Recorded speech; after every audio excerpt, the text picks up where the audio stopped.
We are live now. Ready to start whenever.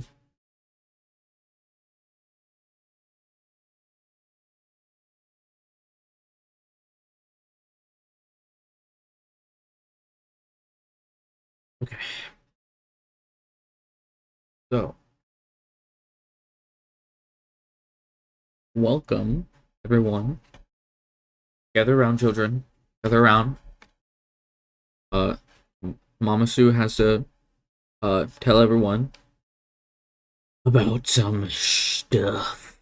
Uh, so today is episode 3 of the Mental Stack podcast, and today, you see that little thing right there that says topic? Yeah, balance in video games. That was yesterday's news. Today's topic is games monetization. Everyone, the good, the bad, the ugly.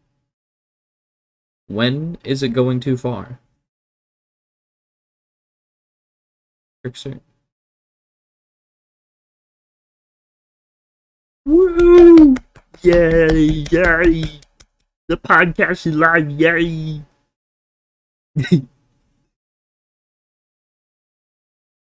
Oh wait, Trickster, hold on. The Discord audio is not working. Let me fix that. Sorry, it does this like every time. I have to fix it every time for some reason. I don't know. It's just like that. This one, I think. I talk now. Hello? Yeah, everyone say hi to Trickster. Hello, Hello? Trickster. Hello? Alright, so Oh, that's again, me. today's topic, episode 3 of the Stack podcast, games, monetization, the good, the bad, the ugly, when's it going too far, yada yada yada. I just said all that. Except now Trickster's here. Trickster is the brains behind this operation. He's the one who came up with this topic. Yet again, what a soldier. Uh, and it's a good topic because I think a lot of people can agree that the fact that Modern Warfare 3 is already out is a little bit of an issue, and we can all agree, maybe, that Call of Duty needs to slow their roll. Activision Blizzard, there doesn't need to be a new Call of Duty every year because it really does just feel like a little repetitive, don't you think? Repetitive, yes. It's the same formula and without much to it. I mean, that's how they did in the beginning, to be fair. Though I would say that like at the beginning of Call of Duty and at what they did, the era was different because it was the console era and console and like right now the advent of PC and internet widespread and patches and whatever, it really changed, like it made like a big shift of like um how do we perceive all these things, Yeah, like how much is your money's worth essentially when you're buying a yeah, game. That's the question. I'm gonna have to agree with you because back in the day when digital wasn't as widespread as it is now, I would get a lot of the new Call of Duties coming out, physically. I would get the physical copies, and it was super worth it to me going out buying them physically, for like $60. That felt worth it to me. But now it's all digital, and it's not $60 anymore. It's $70 now. So, you know, It's it's it's it's so it's a bit easy. it's bizarre, It's so right? easy to just see the new Call of Duty game and then just drop $70 with the click of a button.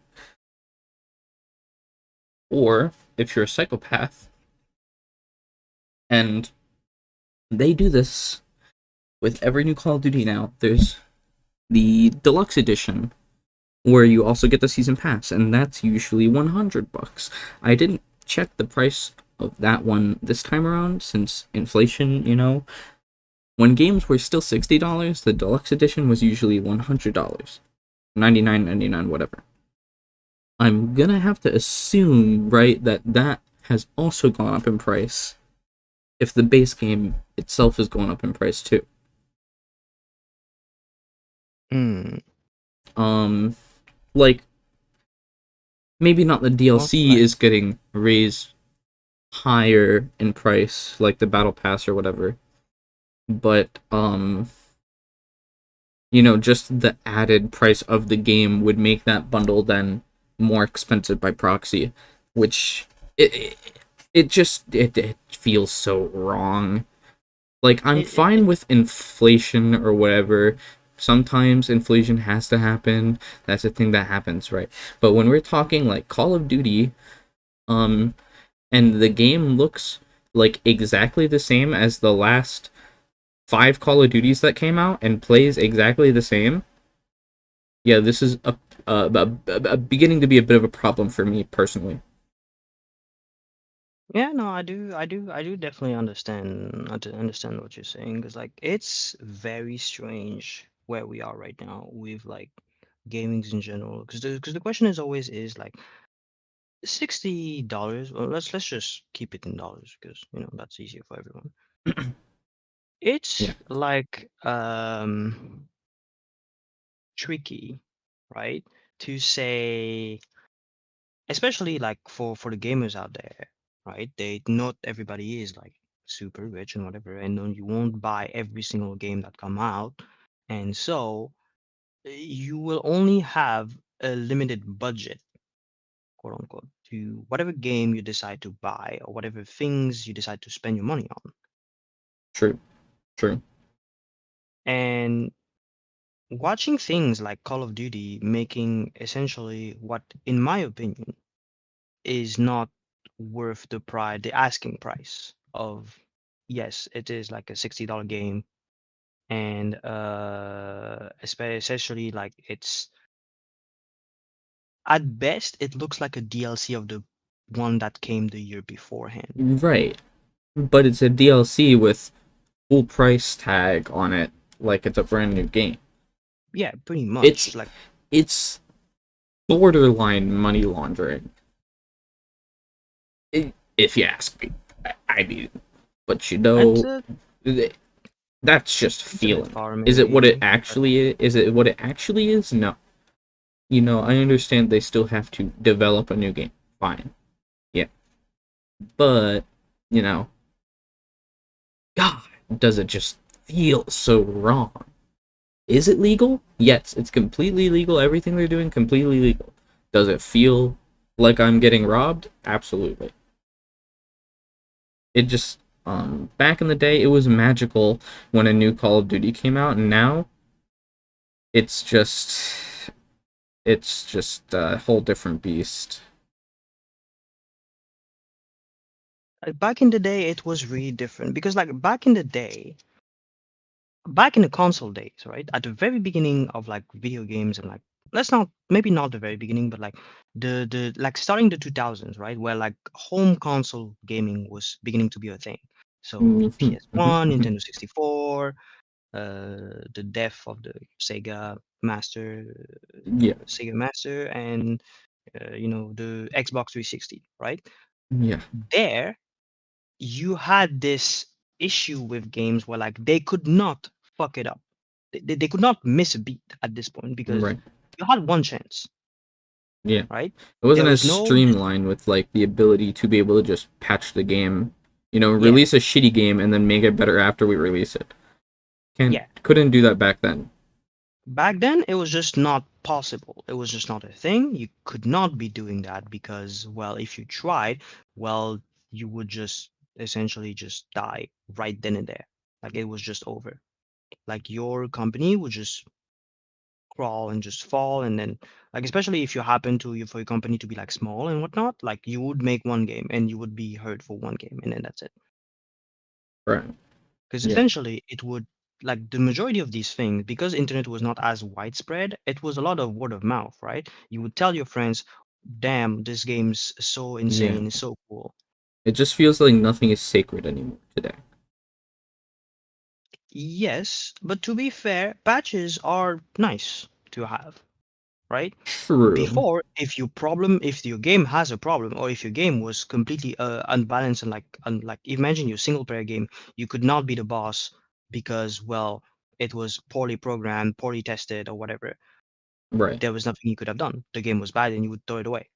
Hmm. No matter like the merits of whatever the game you were making, it was over. Like there, the end. And well, now you can just, oh, okay, it's not working properly, so just tweak the numbers, like take my wrench, shink shink, tweaky, boom, solved. No more problem. Right? And the game can continue to flow. It's like, oh, the game is a masterpiece, and people would forget about that day one Yeah. patch. That day one patch, like Prob- people would just forget about it. Problem Right? is, It happened with not all of us can forgive and forget when it comes to this uh trades shroud of we're gonna release some dog shit on a rip, and then you know on launch the game is poopy ass, but then we'll just pretend that none of that ever happened. Some people, they'll let the wool get pulled over their eyes. I'm not one of those people. I don't forgive developers. I don't forget. So that is why I really am super done with Call of Duty. Never getting any of that trash again. Absolute dumpster fire of a fucking series. I don't know how Call of Duty content creators are still doing it, but they are. I mean, to You me, must be I really empty inside. That's all I'm saying to all you people out there who still play that it's game. like I'm sorry for your loss. I somewhat understand, right, Right.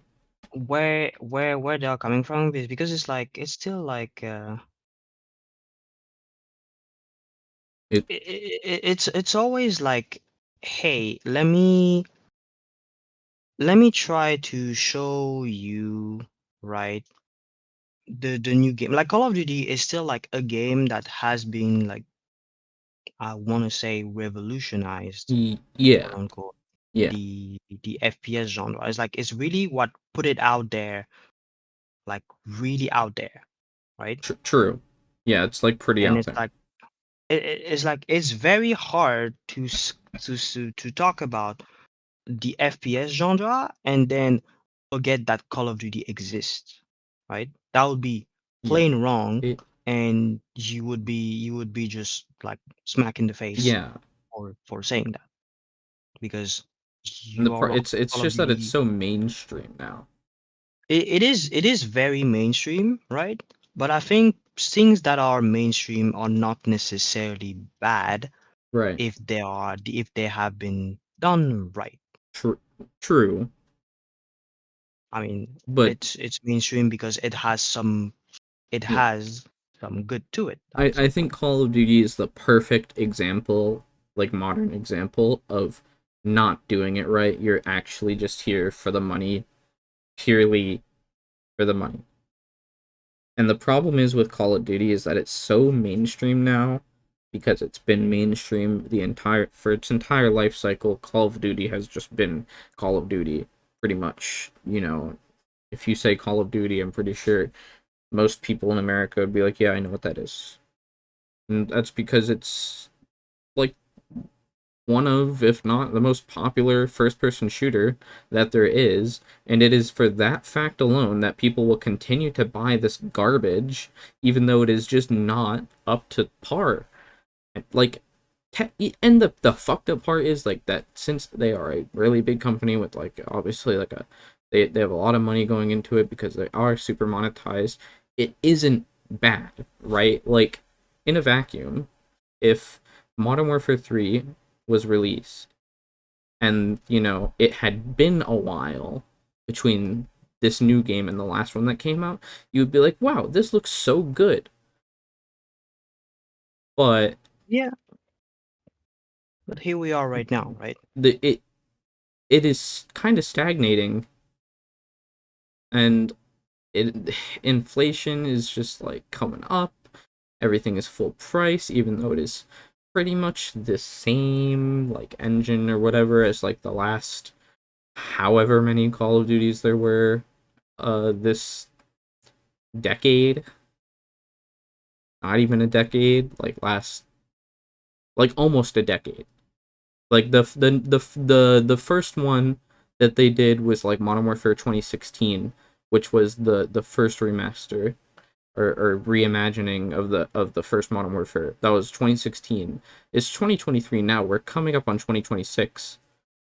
By 2026, there will probably be 3 or 4 more Call of Duties that come out that are exactly the same as the rest of them, looking no different. It is just sad. And they will all be full price with a deluxe version that is like over $100. And the sheeple will keep buying it because it is what is the most popular, and that is the only reason. That yeah, and like that's the thing, right? Like despite everything, Call of Duty is still making money. Like right now, a lot of people still buy Call of Duty, and it's still like Yes, a $60 game. And I 70s. think $70 game.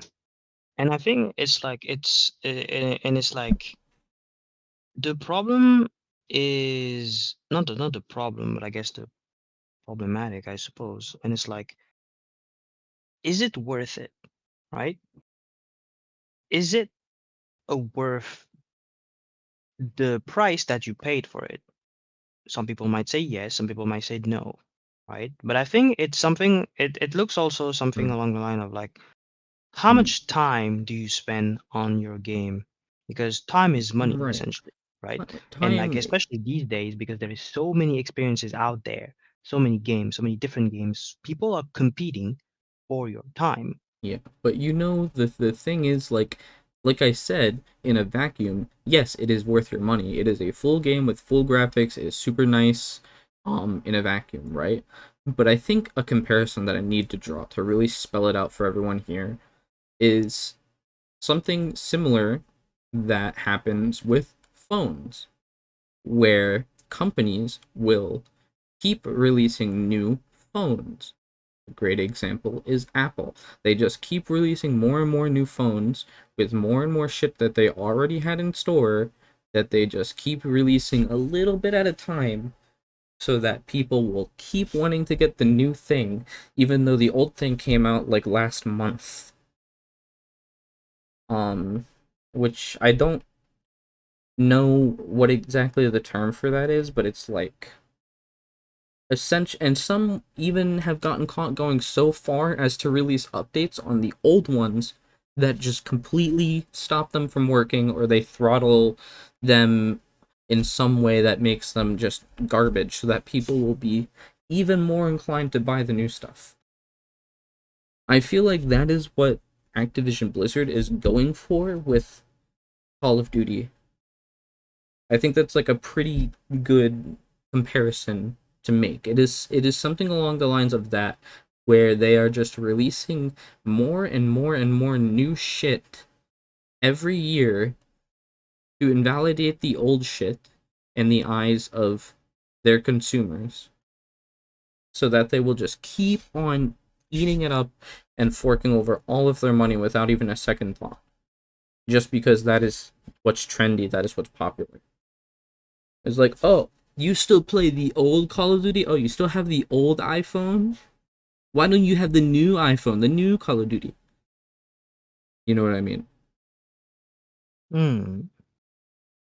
Everyone's moving on, but you're still on the old thing. Why haven't you moved on? It's almost like peer pressure to a certain extent.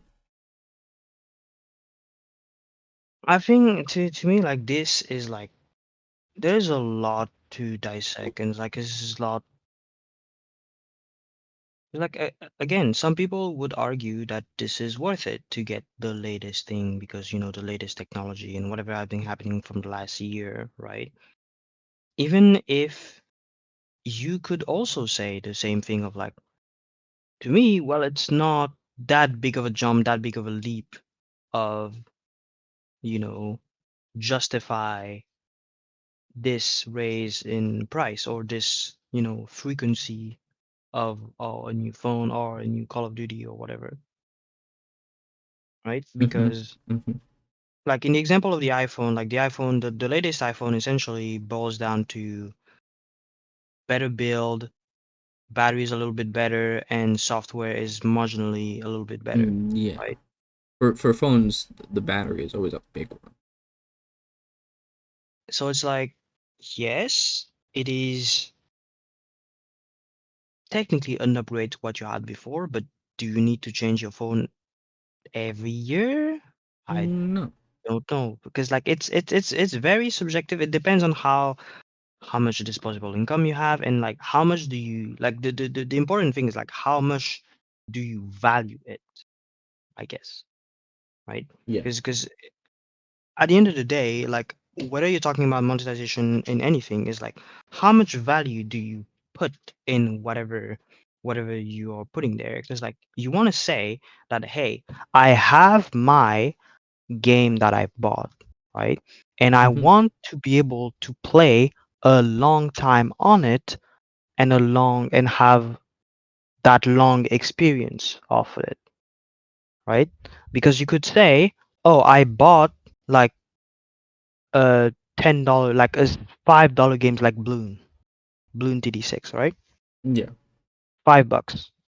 But this game has a lot of replayability and you can play it practically for a very, very long time. And you could say that like, well, because I played for a long time, the game just essentially paid for itself, right? Yeah. Because you played a really long time and you were happy with what you paid for, and essentially you got a lot of value out of it. Or you could take like a game that has been terrible, like Forspoken from Square Enix, which the game not great, but it was a $70 game, and well, people bought it, and then it was terrible, and then never touched it again. And some people would say, well, this is money wasted at this point, right? Yeah.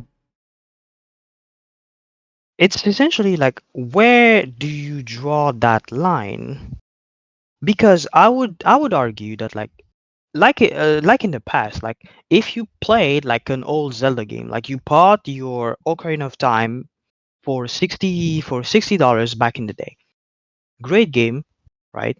And no one would argue otherwise. Like it is still like a great game and a great experience, and you know you Yeah. play it, and then you would say, okay, like I got my money's worth. Right. I got I played for as long as I felt like playing, and it was nice for the time I spent on it and for the money I spent on it. Yeah. And then I don't think, right, there is like a hard line because it's mainly from individual to individual saying what is the value for me, Yeah. right? Where where is the line here? So Well, I don't I don't know. It really depends. perceived value of something is pretty complicated because there's a lot of opinions that different people have, right? And then the actual value is usually simpler because the actual value of something is like how much does it cost? How long is it there? Pretty much. But perceived value is a lot more things like what are the benefits to yourself? What are the benefits socially? Does it look nice? Do you think it is a good price? Does it cost too much? How much time are you personally going to put into it? Even if it is only 1 hour long, are you going to spend 24 hours on it? Everybody's different. I think with Ocarina of Time, for example, um,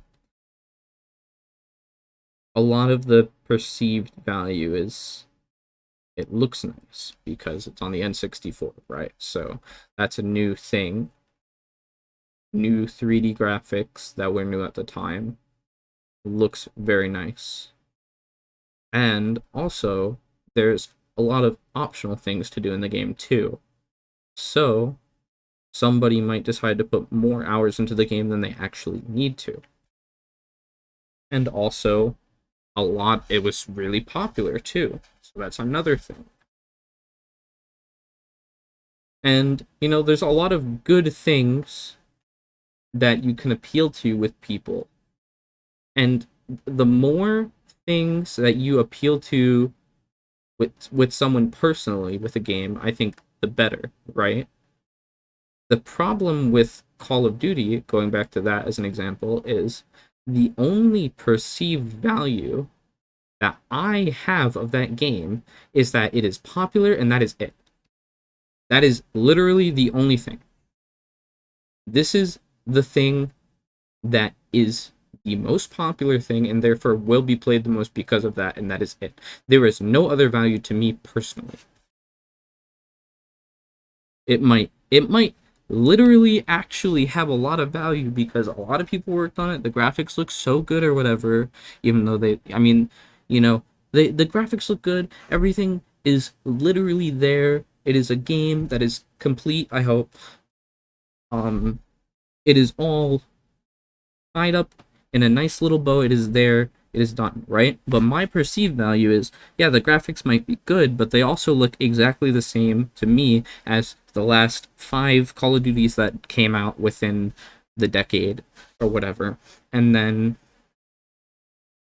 the engine's the same, the gunplay feels exactly the same, the meta's probably pretty similar. The game modes are always the same, and at the end of the day, when the Call of Duty game comes to the end of its lifespan, the only thing you can find on it is fucking games of TDM anyway. You want to play Search and Destroy? And good luck finding games Search and Destroy on Modern Warfare 2016. The only redeeming factor about these games is they're all so similar that you could actually probably still find a game of Search and Destroy on Modern Warfare 2016 now that I think about it, but um I digress. Um, I still think it's just super repetitive and like awful with that because to me it's only appealing to the one perceived value that is it is popular, that so therefore that is the only reason to buy it to me. Hmm. And also welcome to the chat, Ziggy. Ziggy says, also, old games existed before the internet, so progression and learning the game was much harder, worth much more money because more playtime naturally came that way, which is another good point about that game. And he also says, nowadays, a single player game has a full walkthrough up before it releases, so there's no getting stuck unless a player refuses to look things up. And that is another thing that is so true, and I think a great example of that uh, that's you know, kind of I'm going through the same thing right now too, and I was when the game came out. Is Elden Ring. When Elden Ring came out, it's such a big open game with so much content in it. You'd be surprised by like pretty much on release how many things you could look up, and there were already guides for it. It is pretty crazy how times have changed. No, I mean, it's definitely that like times have changed, and it's like games had to adapt with it because like people are getting games quicker, playing them quicker, and content is created because like there is like content. Some content creators make reviews of the game before it came out, right? Before talking about a new game is like you went to GameStop and then you Mm, found out that there was a new Zelda because you happened to be there that day right. or your friend told you about it. Yeah. It was very difficult to like get news, but now right now we have this overload of information where like you can get information of anything and then uh without even being out, right? I do think though that this has, despite everything we just said, some distinct advantages, right? Now, compared to before, you can make much more of an informed decisions as a buyer, right? Because right now, even though you never play the game and you don't need to spoil yourself because there's many places where you can just look up a review of the game without spoiling the game for you, and just off these reviews you can just say, do I want to buy the game or not? Yeah. Is it worth my money now that I have an informed decision of what is the global, you know, sentiment around that game or that particular Yeah, and I guess experience, right? that's another thing driving really popular franchises forward is that they are popular and therefore the word is usually positive about them, including reviews and all that and stuff. So when you go to look at a review for Call of Duty, it's probably going to be positive, and therefore, oh, I should buy the new Call of Duty game. Maybe, but like I think like if you're doing a review, you're still doing it only focusing on what this game has to offer, and you would like ignore what everything else is around it anyway, right? Yeah, And like well Ziggy was pointing out is like yeah, this example of like Zelda and having this, if you wanted to know this old puzzles or whatever, well you needed to have the magazine and then read it, and obviously not everybody had access to it, and so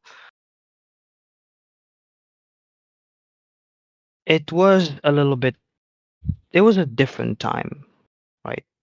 That's for sure. Right now, it is much more easy to have access to a click of a button. You're stuck somewhere. Dup, dup, dup, dup. I'm not stuck anymore. I have the answer right there. yeah.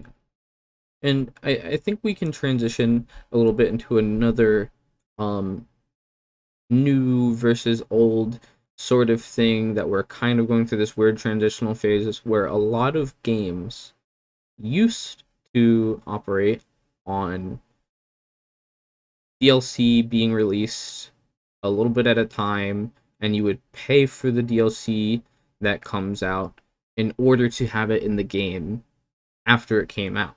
But a lot of games instead are releasing free DLC with this nice little thing we also like to call a battle pass that costs money to have access to the whole thing, and it usually has a lot of cosmetics in it, and sometimes, a lot of the times, there are actual benefits to getting the battle pass, such as getting new weapons or like cards or characters or whatnot out of that battle pass as well, but you can't get all of that without buying that battle pass.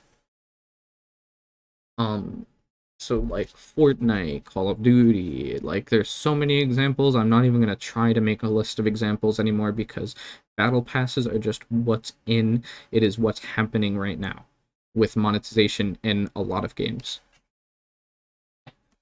I guess if you want to start from like the beginning, is like at the beginning it was DLCs, right? It was like the introduction of like more content to the game that you already have, like the base game. But because that base game, that content that you have on top of the base game is, well, it takes time to develop. So the DLC would be like a sixth, something of that nature of the base game, right? Like Yeah, DLC would be $10 for the game that you pay $60 already. right. Again, it comes down to the same thing. Is the DLC for you a worthwhile investment? Like, to you, is the DLC something that you can confidently say, I'm going to get my money's worth with the DLC that I just buy? Yeah, and a good example that we don't even need to go far back into the past to look at examples of uh, basis by basis paid DLC because it is still happening nowadays. And a great example is Guilty Gear Strive. In Guilty Gear Strive, there is paid DLC that you can only have access to by buying it and then installing it. There is also free content in Guilty Gear Strive in the form of the regular updates that the game receives and balance passes and whatnot.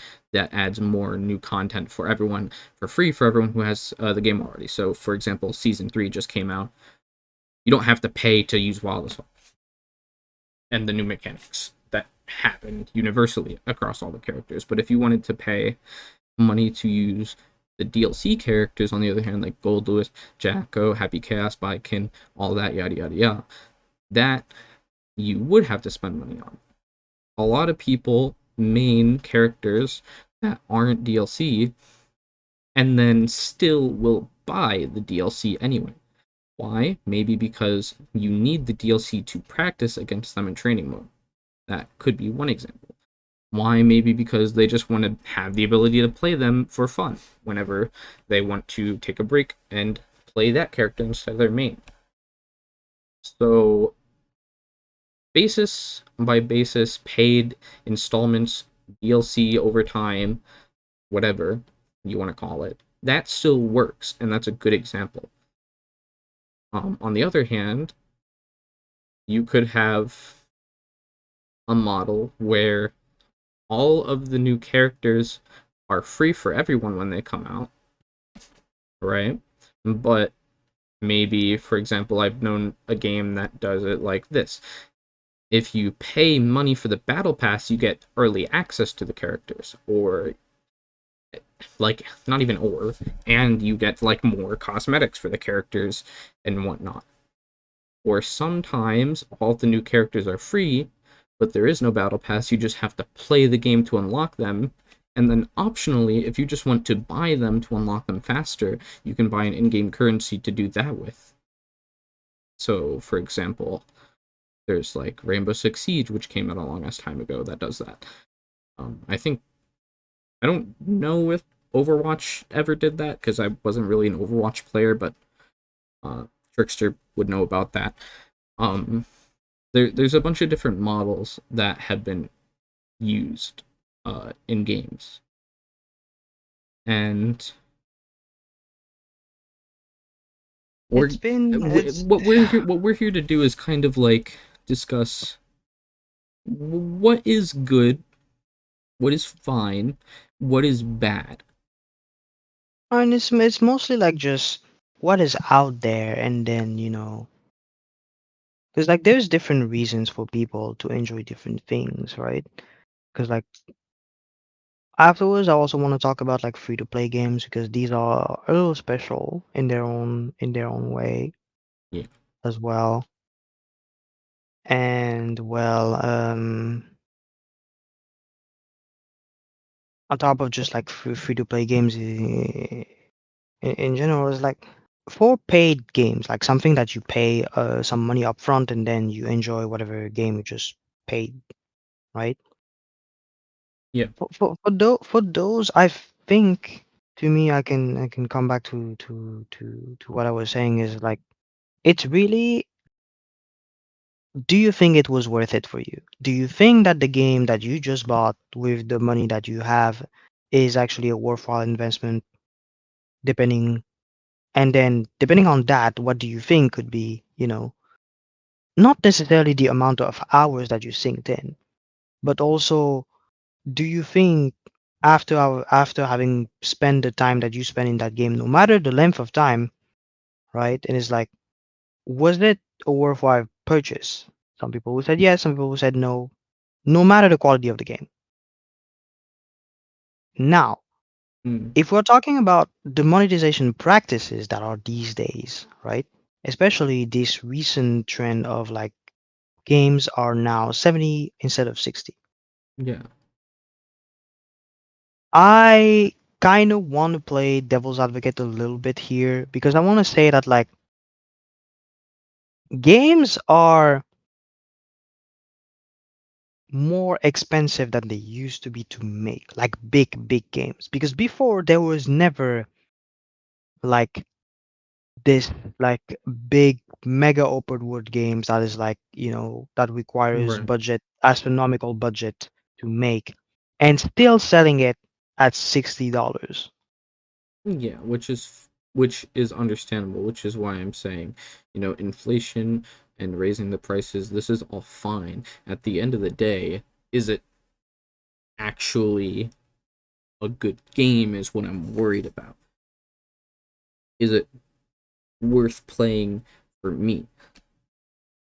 Yeah, it's like that. That's why it's complicated to always, Yeah.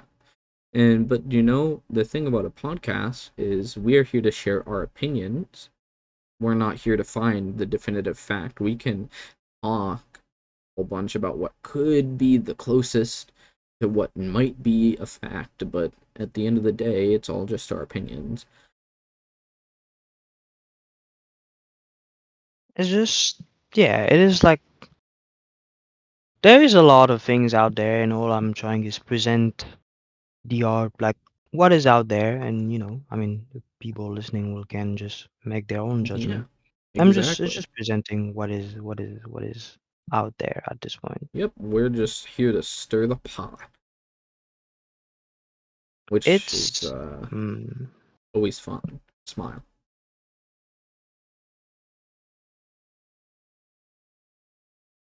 it's always like complicated to like judge whatever someone is doing with their money in the game, because it's always like the fine line between the genuine quality of a game Right. and then the the how somebody chooses Yeah. to spend their money Like in that game. the perceived value of a game subjectively. Yeah, it ends up being like this muddy subjective thing compared to like saying that, like, to me it's, despite, sure, you can always say spend your money however you feel like, that's not really my problem, right? You Right. can always be saying that, but also at the same time it's hard to say, hey, uh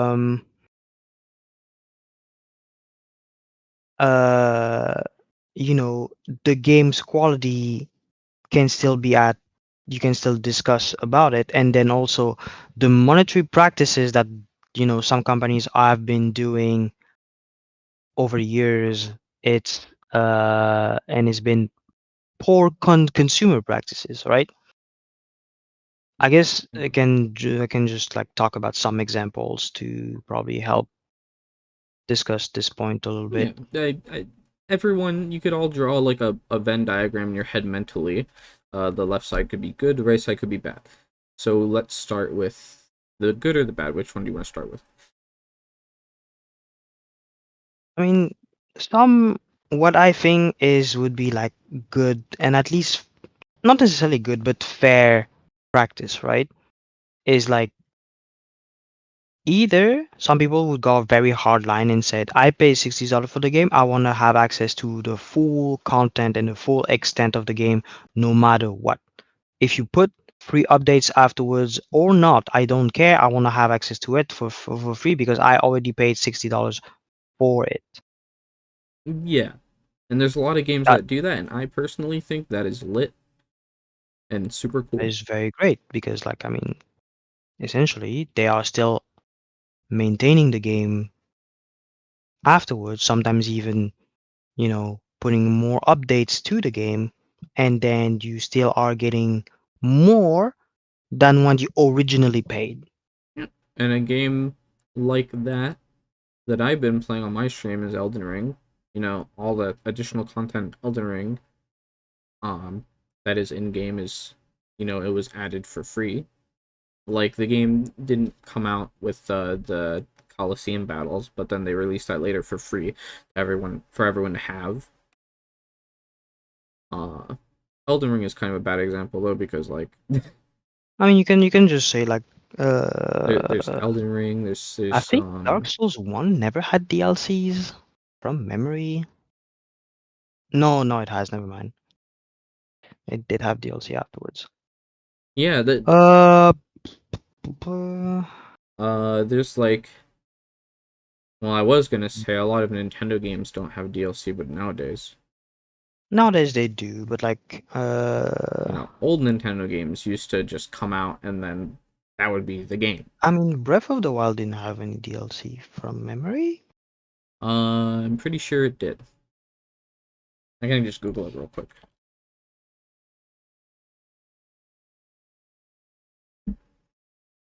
There,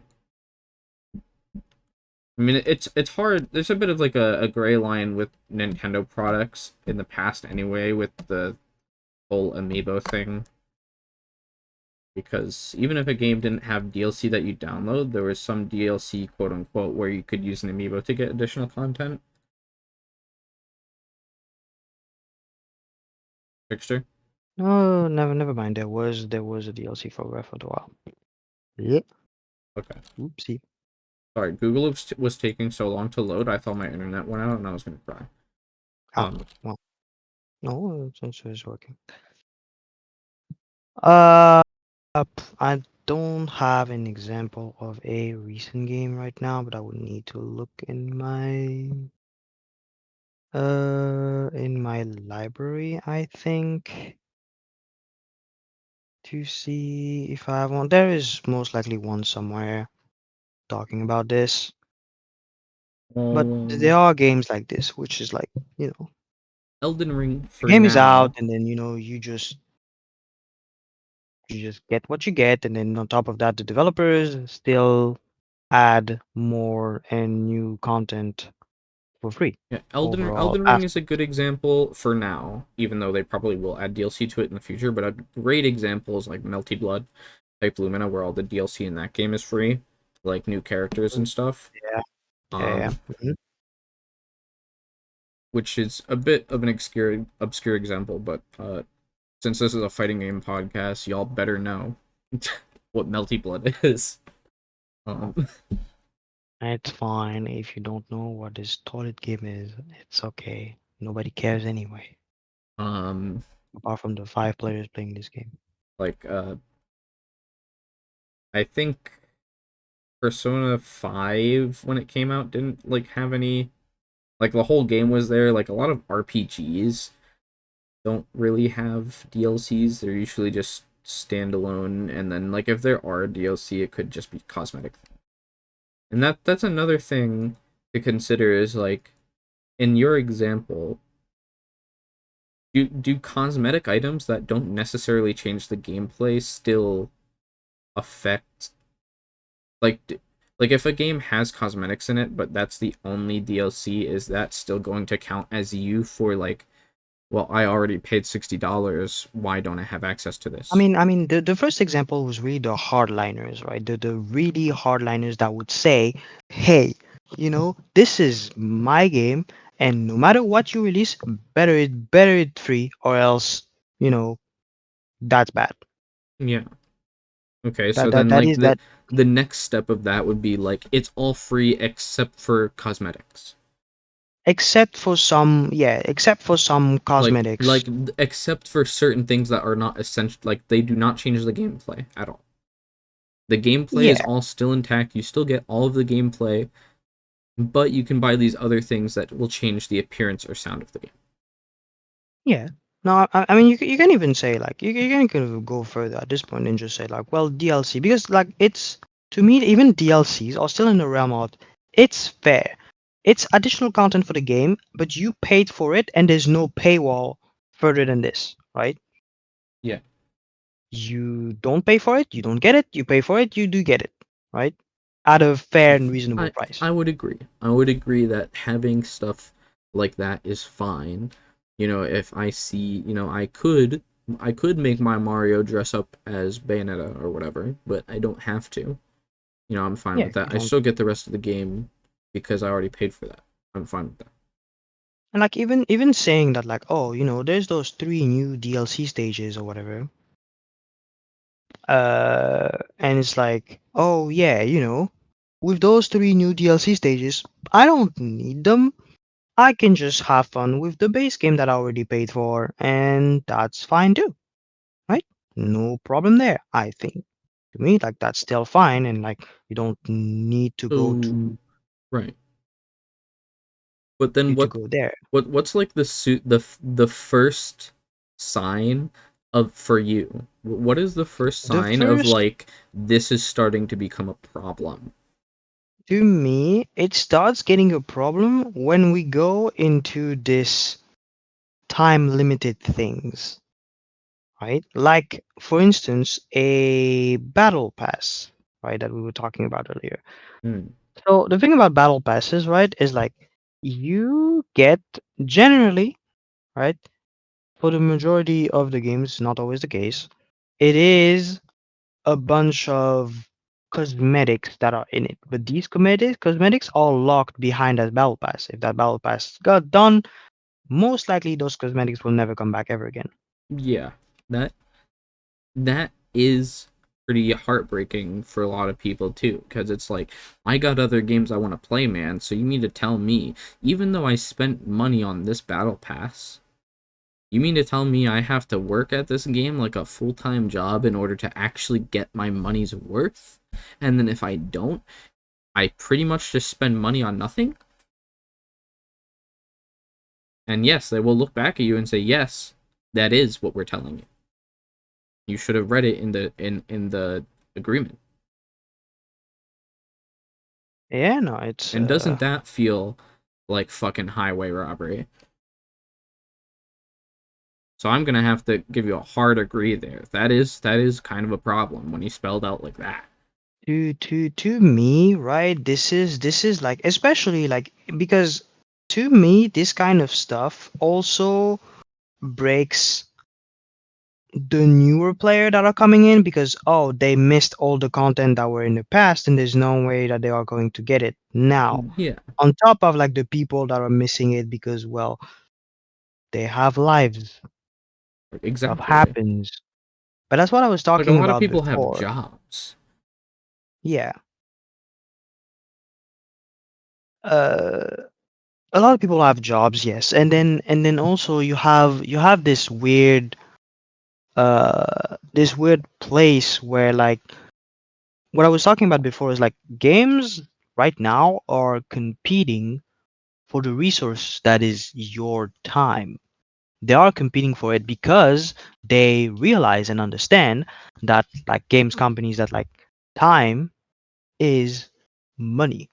And because that's the case, they want to make sure that they can churn out easy content to make realistically compared to like making new DLCs and new maps that will take way longer and in the short term and if, in the long term would technically make less money Yeah, than making two battle pass and people pay $5 for the premium battle pass, right? right. Because if they make a DLC that is like, oh, DLC is $10, right?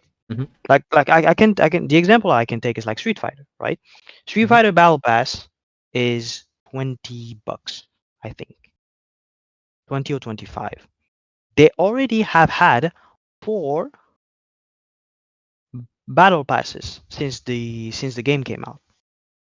Yeah. Four battle passes that you pay $5 each.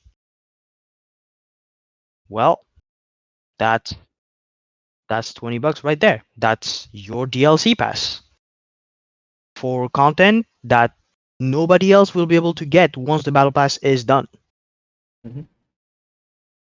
Though to be fair with Street Fighter, it's technically free as long as you're doing the battle pass back to back. But imagine if you don't, right? In the future, when it's going to be like 8 battle pass that have been out since the beginning of the game, um, some people might have missed the battle pass, and then they will have to actually pay for it. Yeah. And well, that's like another thing that a lot of battle passes do, right? Is like they'll include you don't buy the battle pass straight up with your money. You buy a currency that you use to buy the battle pass. So this way they can put in the battle pass the currency that you use to buy the battle pass. But Yes, no. I mean, you end up in a situation where like, oh yes, I bought this and battle pass it's once, the and then thing you said. They said time is money. We're we are giving the player an incentive to only play this. Because if they don't do this, they won't be able to get the next battle pass for free, right? Which is Pretty why much, yes. battle passes are super goaded for them, is because it is keeping players secluded to only their game. Pretty much, yes.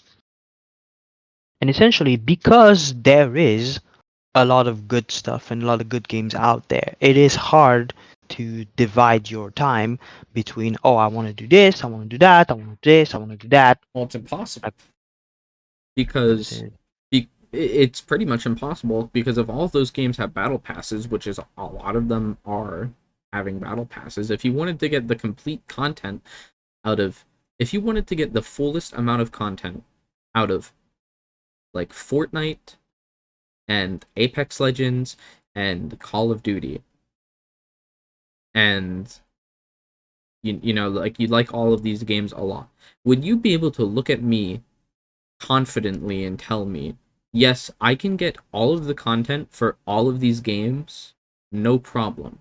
No, you can't, because the battle pass is that time limiting factor that means even though you spend the money on the battle passes, if you are not slaving away at only our game, well, you're still gonna not get your money's worth because it's gonna go away. it's like, yeah, that is the thing what I've been doing and this tactic that I've been using for that in general. And that's the It it just feels like an evil, like predatory um strategy that companies are using to make it so that you are only playing their game and that is the only thing that is allowed. very much, yes. And that's where, to me, I would draw the line into this, into there, right? This is where I would say, hey, that's a bit, you know, that's not fair and that's a bit too much here. Yeah. So all of the people out there who say battle passes are better than DLC that you just pay for, after hearing this, can you still say confidently that is the case? Can you? I doubt it. Because at least when you just buy DLC and then install it, you have it, and that is it. Just a period on the end of that. You have it. It's not going anywhere. Yeah, no, So for sure. that's definitely a W for you know, just one time payment DLC compared to battle passes and time limited stuff. Yeah, oh, it is definitely like how it is right now. And I think to me, it's still like a better choice to have it that way rather than not. Yeah, I'm So, gonna agree with you there. and then afterwards, we fall into this place of like the what you call it, the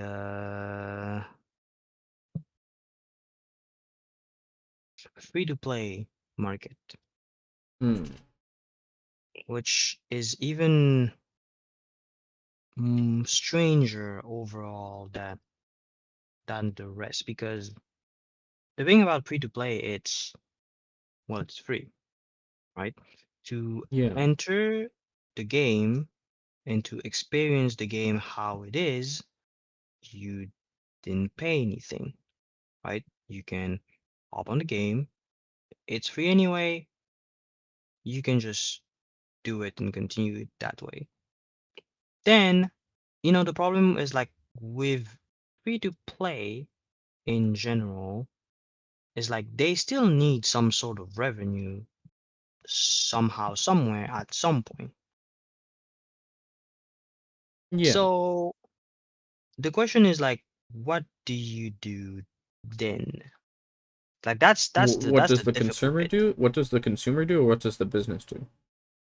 Yeah, and what do they do as the business company? Because like before even battle passes, because I think because when you said, well, it's better than battle pass us better, I think you were also referring to it was battle pass came after this wave of like gacha game. I was saying that battle passes are worse than paid Well, DLC. well, well, That like battle passes are worse than like one time well, non yeah, time yeah, no, limited yeah, things, yeah, yeah, yeah. Okay, okay. in my opinion.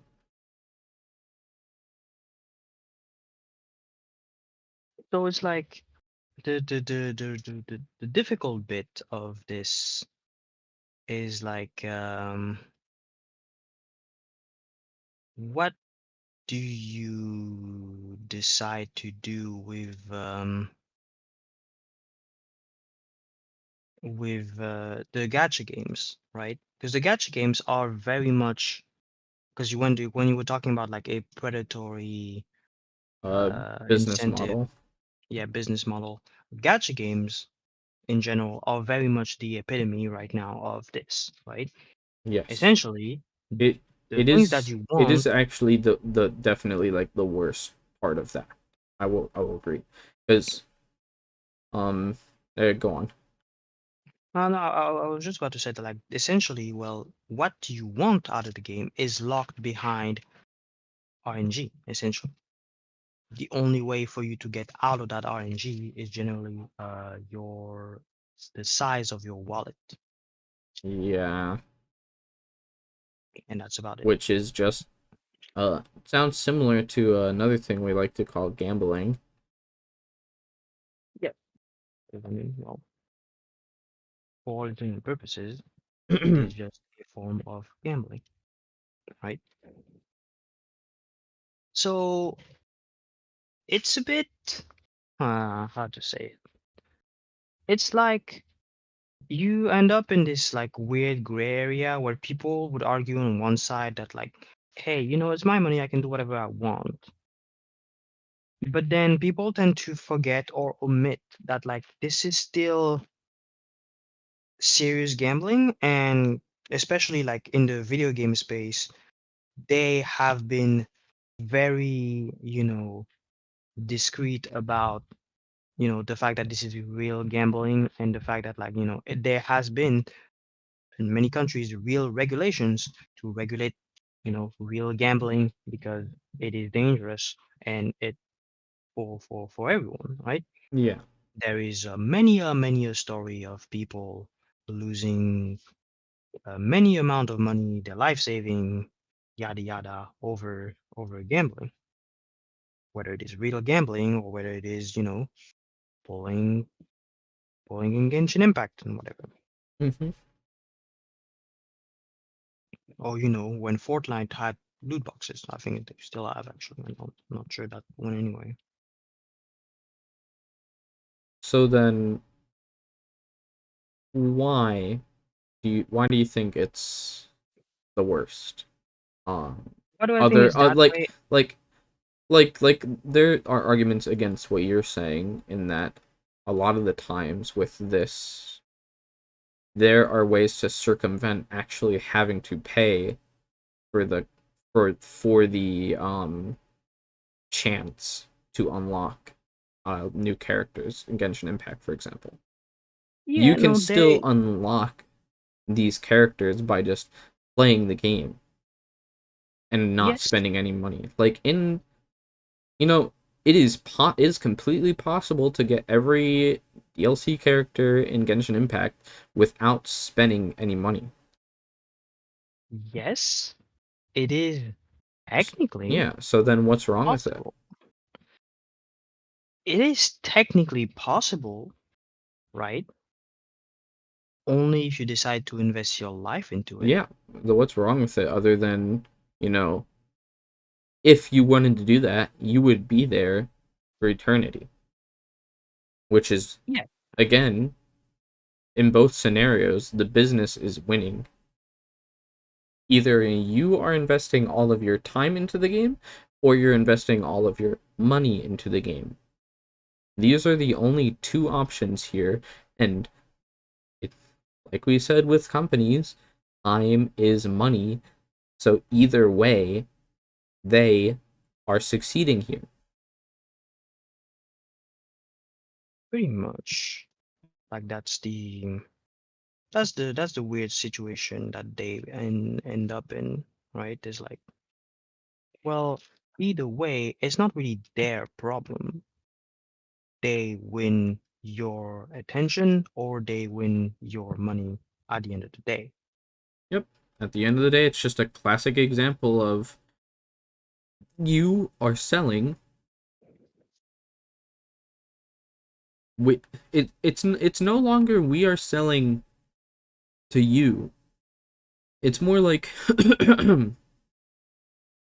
it's it, I don't know. Like it doesn't feel like a sale anymore at that point. It does just feel like robbery to a certain degree. It's just it is just like the highest degree and lowest dummy thing of manipulation that one could come up with. Like some actual fucking evil shit going on right there. Yeah, And I mean that is I think if we had to make a tier list of most evil business models when it comes to gaming, gotcha is gonna go like right up in S tier. Because that shit is fucking evil as fuck.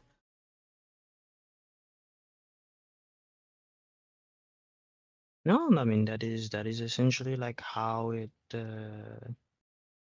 is and how it has been so far. And that is the bizarre thing about all gacha games, right?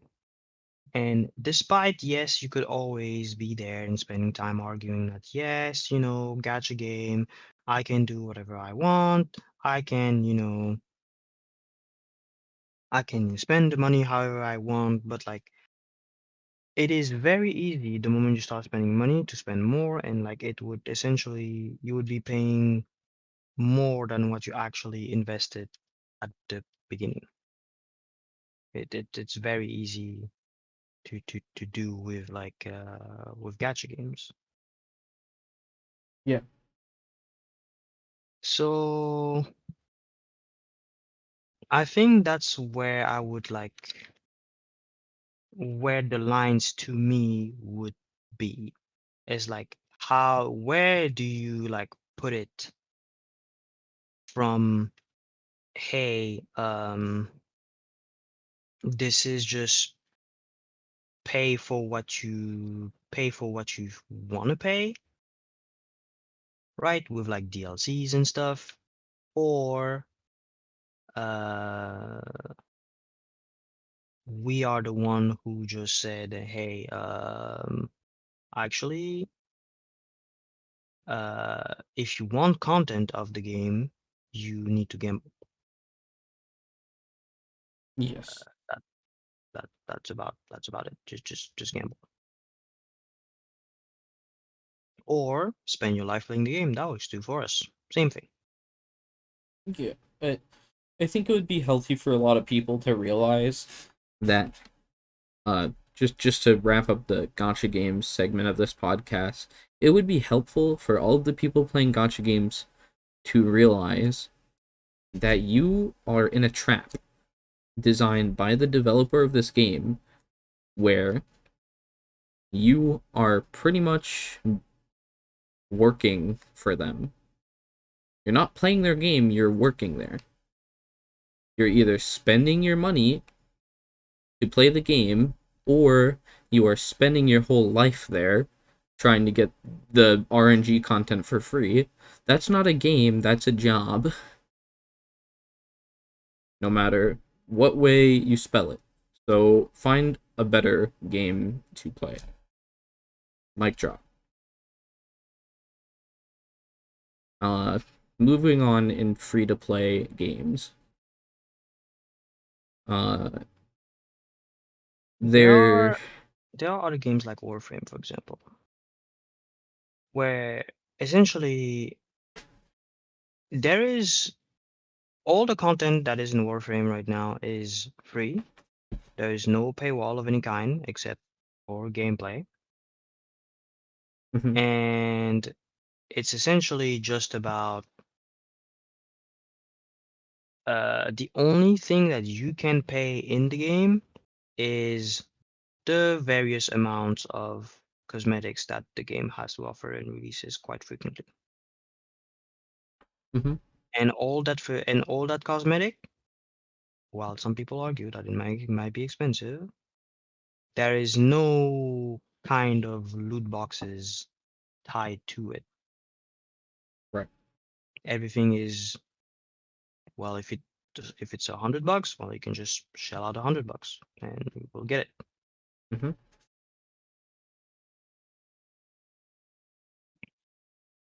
I've never played Warframe, so you're on your own with this one. I'm just here to listen. So yeah, that's essentially how Warframe is right now. Okay. It's like it's always been this that is the monetization system of Warframe, like how it is right now, and that's about it really.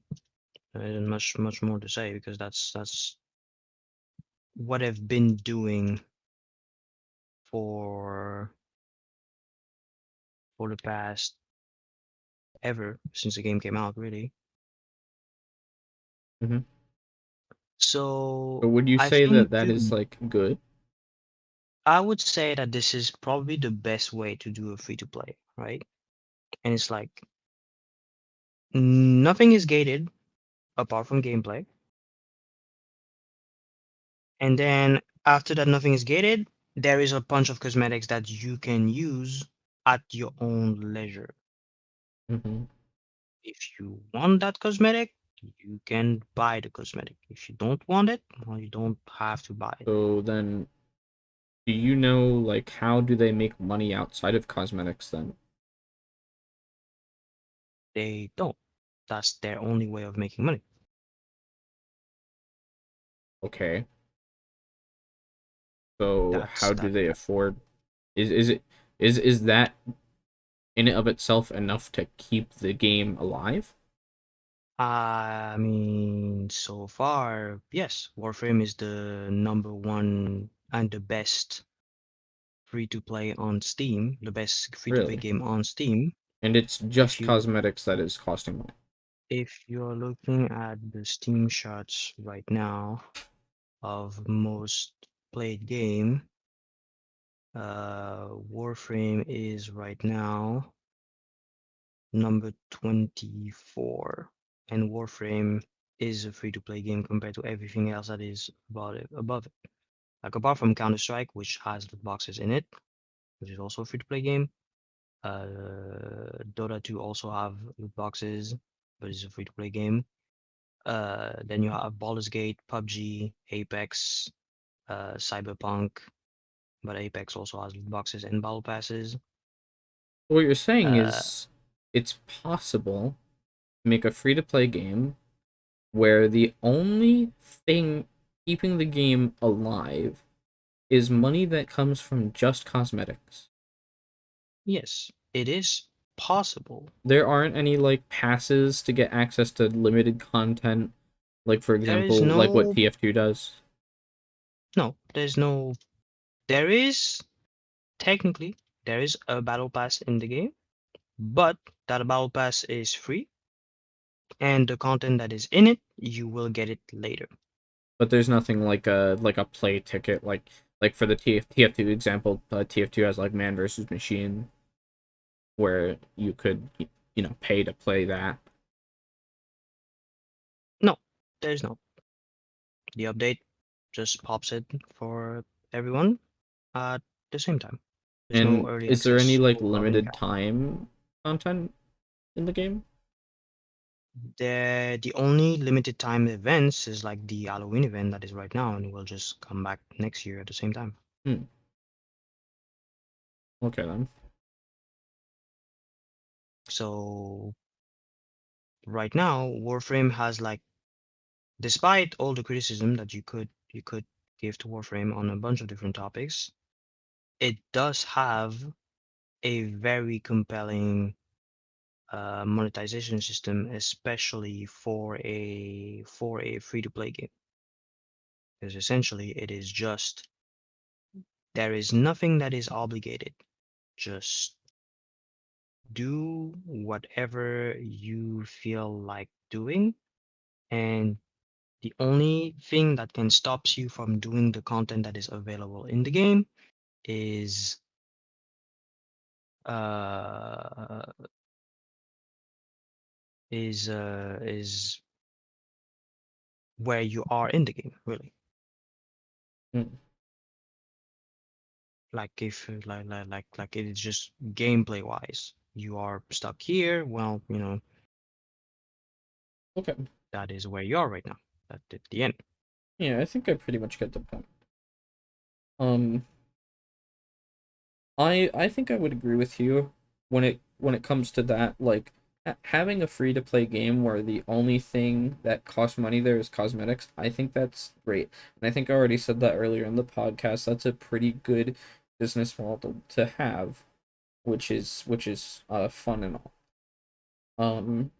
It is a little complicated wondering like how do those games still function? Like, are they even making enough money? But I guess from what you all from what you just described, uh, I guess the short answer is yes, they are still making enough money. So that's Yeah. great. The um, question is like, why then aren't there more companies making their games free to play? because it's always complicated, especially with the amount of money that you could make. Yeah, Because like Warframe have been a company that was like, they wanted to keep the values that they decided of, like, we will not do, you know, loot boxes, yeah. we will not It do, very much seems like they're for the customer. um yeah, this is rather than being selfish. this is very much like Warframe is like, for all intents and purposes, right? Warframe is a very, very niche example because Warframe is like the only game, to my knowledge, that has been being able to be this big without any kind of like, you know, monetary practices that I would deem right Predatory. predatory or anti-consumer. Right. I would say that Warframe did succeed in that regard of doing that, right? And to me, this has been like, this is complicated because especially for a free to play game to be able to do that, this is still like rather tricky business because it's not Hmm. easy, especially in the free to play space, to retain a large player base. Because right now, Warframe has 60K player actives, which is not a lot. There's quite a lot of players active at one time. Yeah. This is a lot of players that are like right now playing Warframe. Yeah, that does sound like a whole lot. And it's like every update that the game is making, every update is free. Every update is anything that comes out of Warframe is always going to be, oh, that is just always free to play, and then you can always just stop playing the game for a couple months and then come back in and then, well, you won't feel like you missed something really important, of like, oh, oh fuck, I missed this like cosmetic. Well, that cosmetic is in the shop since it came out, so if you want to buy it, just buy it. Hmm. uh there's nothing that necessarily you can say to like, oh, I missed it, it will never be back, sad crying emoji. Yeah, I think It's more I think at the it's end of more the like, day, hmm? I think at the end of the day, what I think is fine is as long as the money you spend is like as long as you're getting your money's worth, that is all that matters. Like no time limited bullshit, you know, even if there was a battle pass that you could buy, I would be fine with it if it wasn't time limited and you could just work through it at your own pace, Hmm. right? If there is a game that does that, that's great. And I would super love to know what that game is if that exists. Because, I'm really curious. So if anybody in chat knows, feel free to tell me like right now because that would be wonderful. But the problem is a lot of companies aren't doing that because time is money, yada yada yada, everything we already said. They're being less consumer friendly. They just want your time, they want your money, they want to keep pumping out content that is just milking you for all the time that they can get. Um but I really wish a lot more companies would be as consumer friendly as the company making Warframe. I don't know what's the company. Digital Extreme, but yeah. What? Digital Extreme. Digital Extreme, shout out. Because I do think like, Oh, a lot of Ziggy people, said especially, Deep Rock Galactic has battle passes, but even if you don't play during the time frame, you can get the cosmetics later, he says. yeah, I guess he's right too. I did forget about that. But Deep Rock is also a game like this that functioned the exact same way. Deep Rock also has been a company that is like uh very much consumer friendly in how they did. It's like all the updates that have been out so far are free, and it's like just do whatever really once. Like you can stop playing, coming back, and then you will just have to play through whatever new content you might have missed since the last update you played. Yeah, And yeah, their battle pass is also just like Warframe is like, well, the cosmetics that you might have missed during the battle pass while it was there, uh, you can just get it back later on anyway. And on top of that, there isn't any like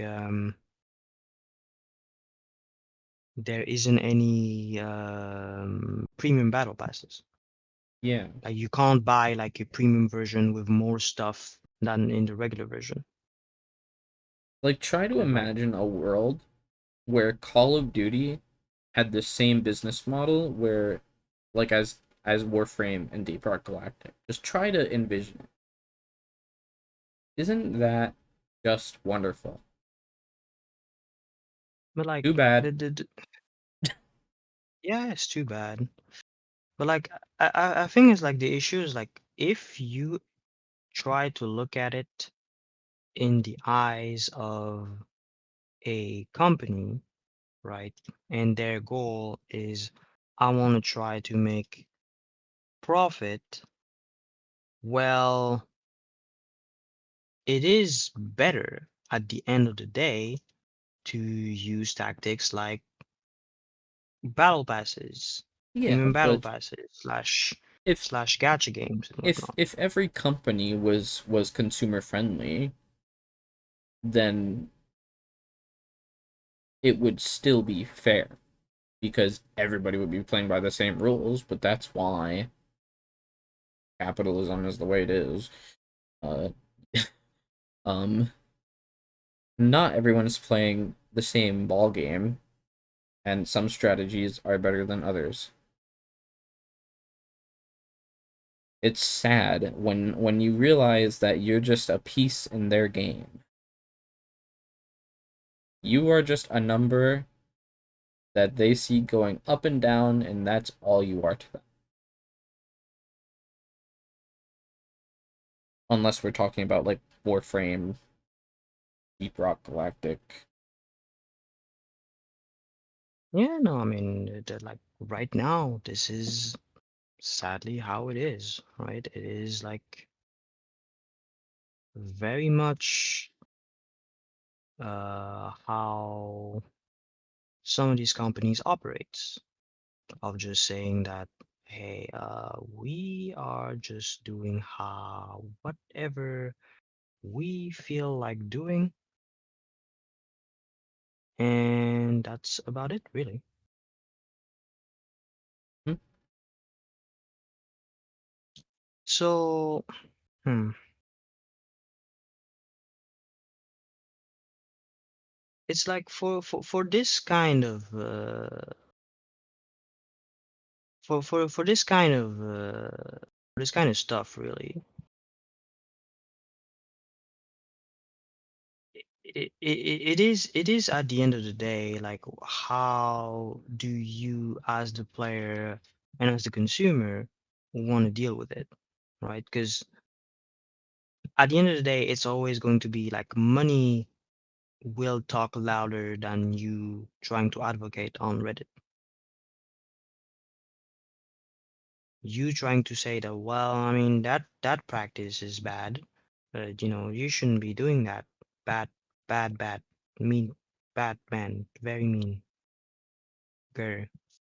I mean, It's like it at the, won't do anything if the majority of still are still like not necessarily complying, but like the companies are essentially like getting away with it, quote unquote. yeah, well, at the end of the day, we gamers are gonna play what is fun. I would hope that the value we see in games is usually how fun is it? Is it fun? I'll play it a lot. Is it not fun? I'm gonna refund this. So if a game is fun, you'll keep playing it. You think Call of Duty is fun, at the end of the day, you're going to keep playing it and probably buy the next one that comes out. If you somehow think Genshin Impact is fun, you will keep playing Genshin Impact. And God, rest your soul. Um, if you are a Chad, like a Giga Chad, and you think Guilty Gear Strive is fun, join my server, and we can play some sets.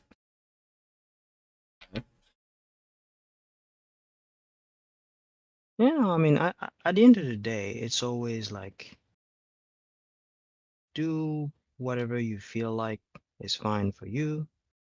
There's not really like a wrong answer. All we're there for is just discuss what is happening in the world of like monetization, because like it's uh I don't want to say like complicated, but like it's always like it's a touchy subject for a lot of people. And because, well, I mean, especially these days, money has been a little tight because of COVID and the inflation, whatever.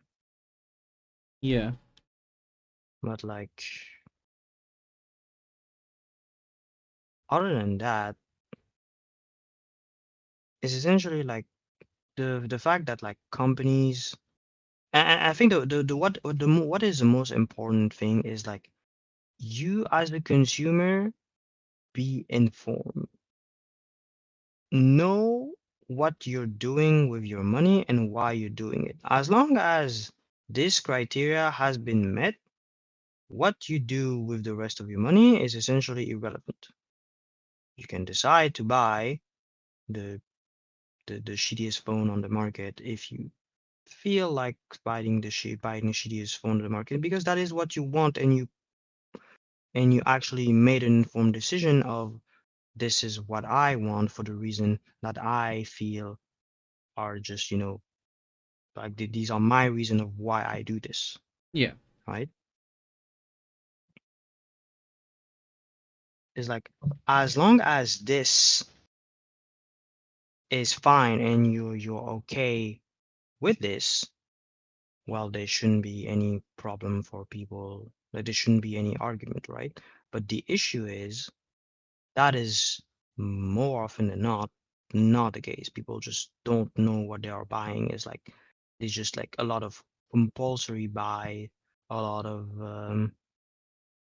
Yeah, for a for lot of for a while with me, that's how it was with me in like Call of Duty. It felt like a compulsive thing where it was just like, oh, a new Call of Duty came out. I guess I have to try it because it's it's a new one that came out.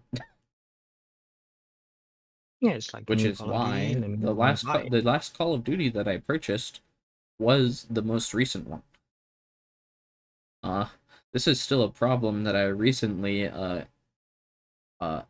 acknowledged, where I'm like, why the fuck did I buy the last Call of Duty? I have only played like maybe 15 hours of that game. 15 I've only played 15 hours of that game, and it's been out for such a long time now. Why? Cuz I think it's fucking boring as fuck. It's the same as like all the other ones.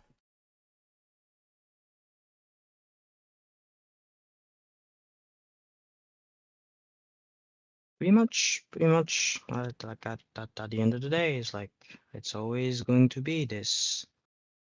Uh, Yeah. it's going to be this weird arms race, quote unquote, that you are playing against the developers and everything.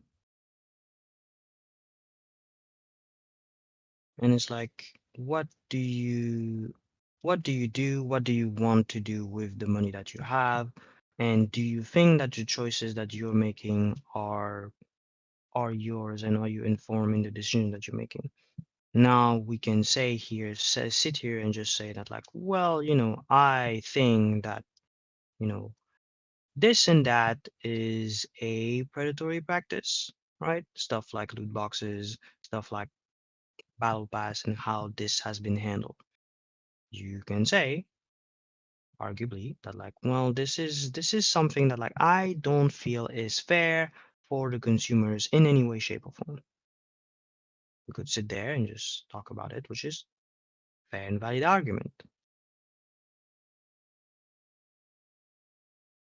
And then, well, at the end, it will always be the same thing of, like, if you're okay with it, fine, I guess, right? But it's always going to be about, well, I don't know what I'm doing. I just buying it because of, like, they abuse the fact of, like, the fear of missing out, right? They Hmm. abuse the heck out of that. That's why there is so many, like, time limited events, because they know that, like, well, you kind of want it. I know you want it. Look at how shiny it is. Very shiny. Woo. Hmm. And it's like, well, you will miss it out if you don't do that battle pass, if you don't go to that time limited thing. And, well, if you don't go through that, well, like, you're the one who just lost right there as the consumer. Yeah. Well, I think that the criteria you as a consumer need at the end of the day is this. Are you having fun with the game? Are it like are you not like spending too much money on it? That's pretty much it.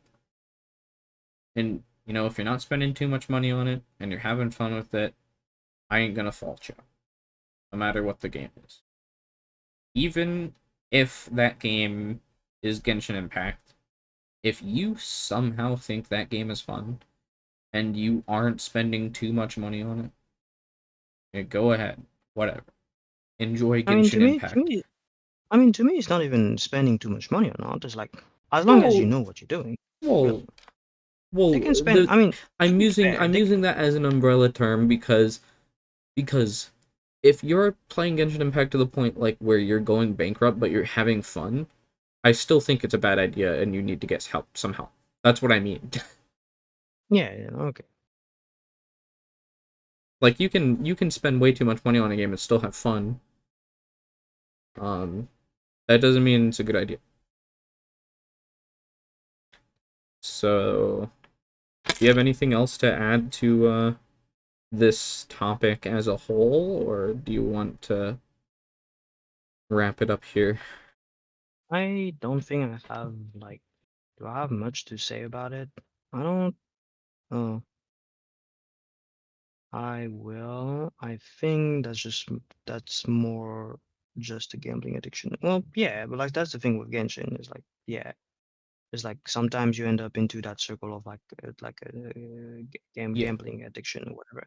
But like what I was trying to say is essentially like, oh, as long as you are, no matter how much money that you pay, as long as you know what you're doing and as long as you end up being okay at the end of the day, and it's not like, oh, compulsory gambling and just happen to have a lot of disposable income that you can do whatever the heck you want with, Okay. well, I guess that's all right at the end of the day here, right? It's like, well, do whatever, I suppose. Well, I'm gonna go ahead and open up the since we're coming towards the end of the podcast here. I'm gonna go ahead and open up the questions command for you guys to use in the chat. If you guys have anything you want to add to the subject today, go ahead and use that command in chat, followed by your question, and we'll receive your stuff. Uh, just so you know, it's going to be one question that we take from you, so really make sure it's the question that counts for you, because only one command that you use will be submitted, the rest will not be accepted.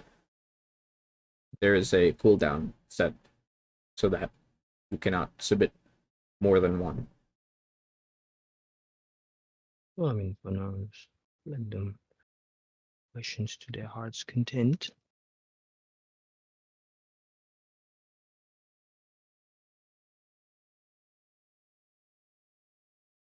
There's nothing wrong with it, really. To ask around, like,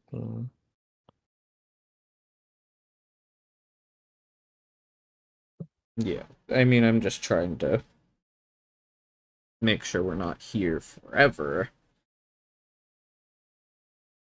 mm-hmm, mm-hmm.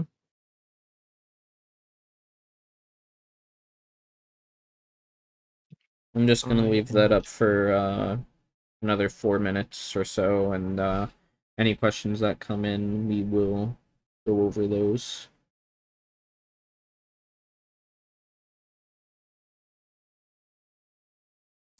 But yeah, I think we covered a lot in a pretty short amount of time. I didn't expect to get this far this fast. It's like monetization is kind of it's always like a tricky topic talking about like money and everything. Yeah, I suppose. Because everyone has a lot of different opinions of what they think is uh, what do you think is worth it to you might not be worth it for me, might not be worth it for them for a myriad of different reasons. It's like I like the game despite it being flawed. Like the game is flawed, but I still like it and I still want to subscribe and like support the developers because I still like the game despite it being like garbo poo poo and that's a valid reason. You have it's completely correct for you to just say, hey, I I the game has flaws, the game is bad, but then I can just, spend my money however I like because I adhere to the vision of the developers or what they want to do with this game, despite it being flawed X, Y, and Z for X, Y, and Z reason, which to me it's perfectly valid. It's fine. Whether you agree or not is like a different topic. Because like I guess a lot of people are talking about like what we're talking about is like the quality of these games is also like an important factor of saying for you would want to play a game or you would want to invest essentially your money into a game that is a quality game. But then saying a quality game is like it's already like a can of worms for a lot of different people Mm. because a lot of different people will say, well, this game is I don't like it because X, Y, and Z, and then this game is like, oh, very good because X, Y, and Z. Yeah. Well, it's a subjective mixing pot of different opinions. Pretty much, right? And all we've been trying to do is like talk about these different opinions and different like Okay.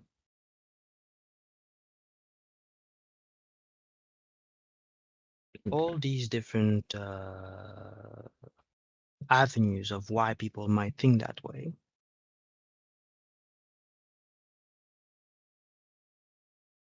Well, That is about it, really. our first question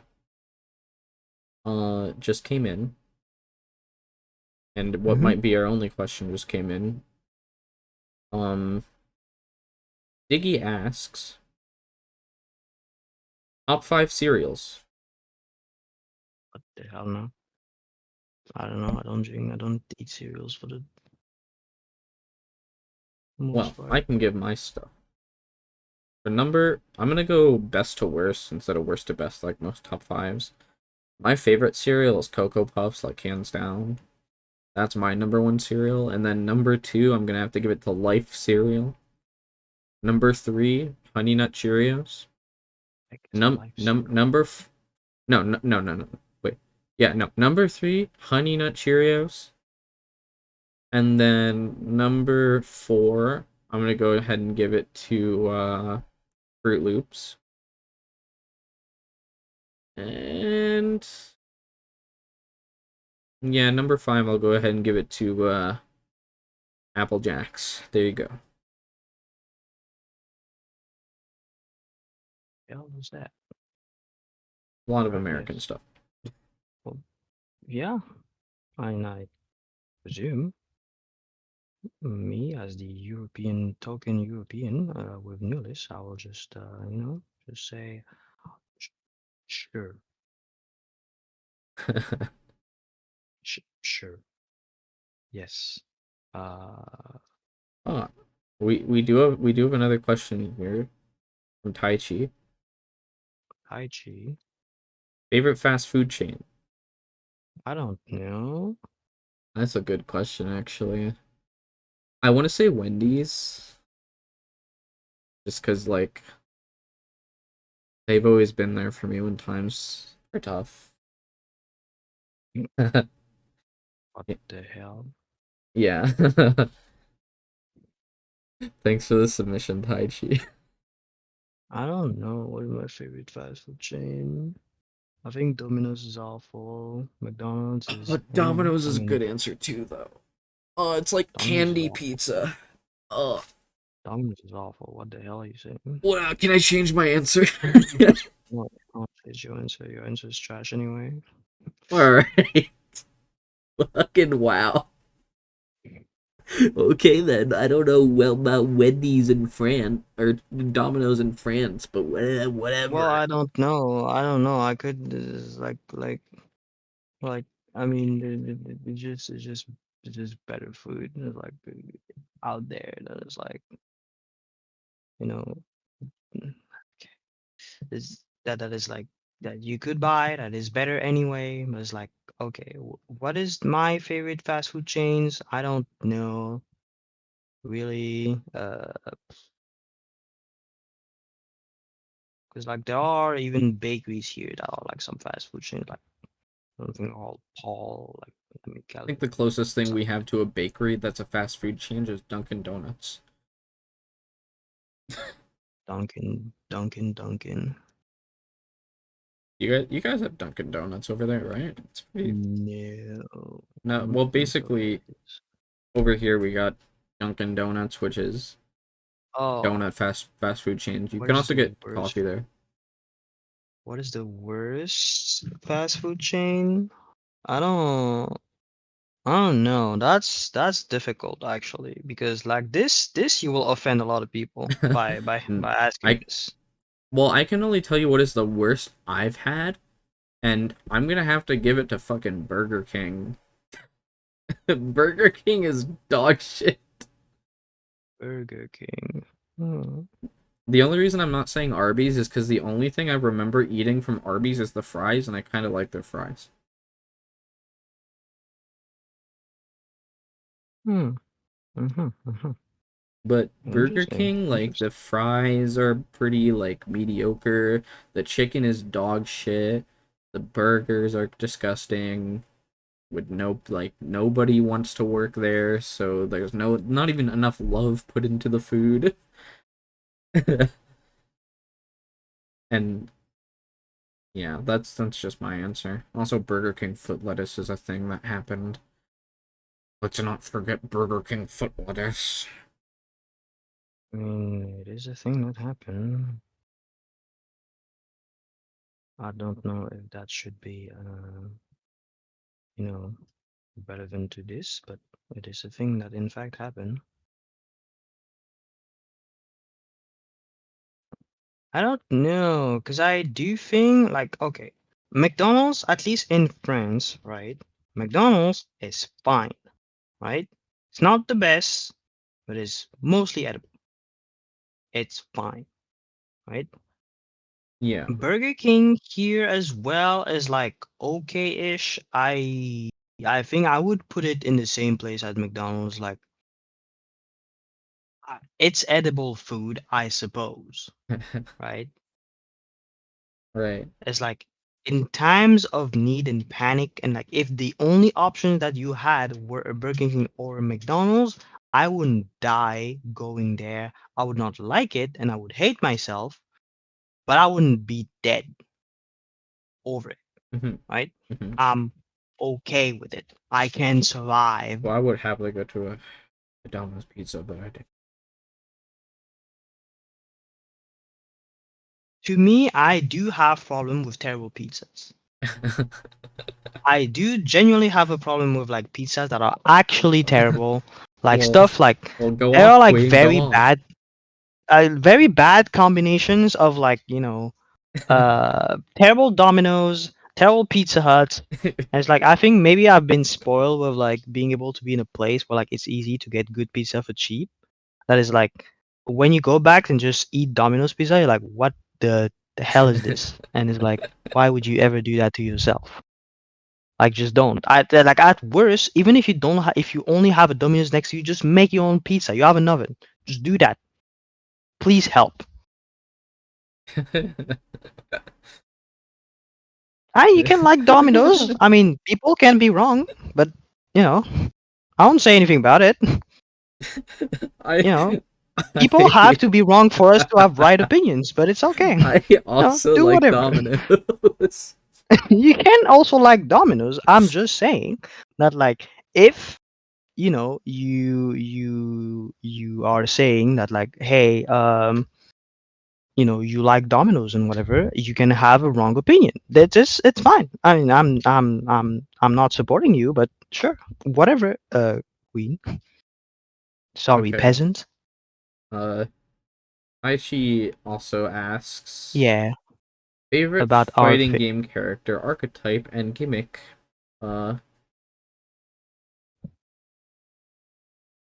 well, my answer is simple. I like moving around in any video games I play. If I am slow, I will get very angry very fast because I have a gremlin inside my brain that just, if you don't entertain him by moving fast, he will get bored and just, crash and burn. And you Yeah, don't want him to die because otherwise I would also crash and burn because that's unfortunately how I function. which is why his main in Guilty Gear Strive is Potemkin. That's why I can't play Potemkin because I actually legitimately just like Thanks for the follow, lose brain Taichi. cells.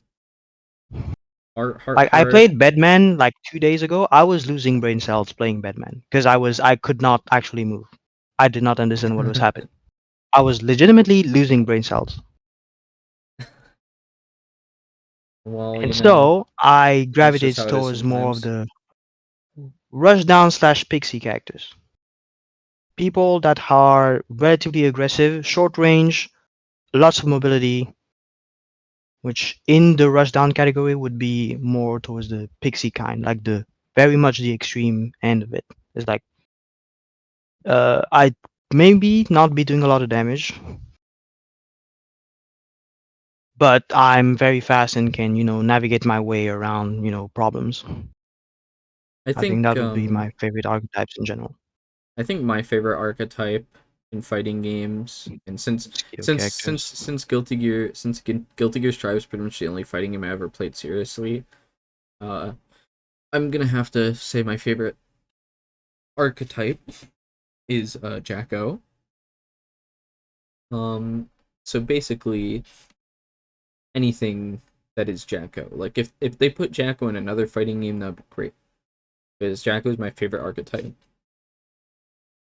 Well, I mean, she has an archetype, which is essentially she's a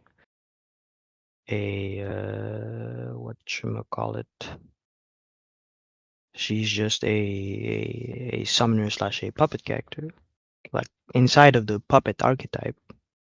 Yeah, she okay. I really like the summoning puppet archetype. Um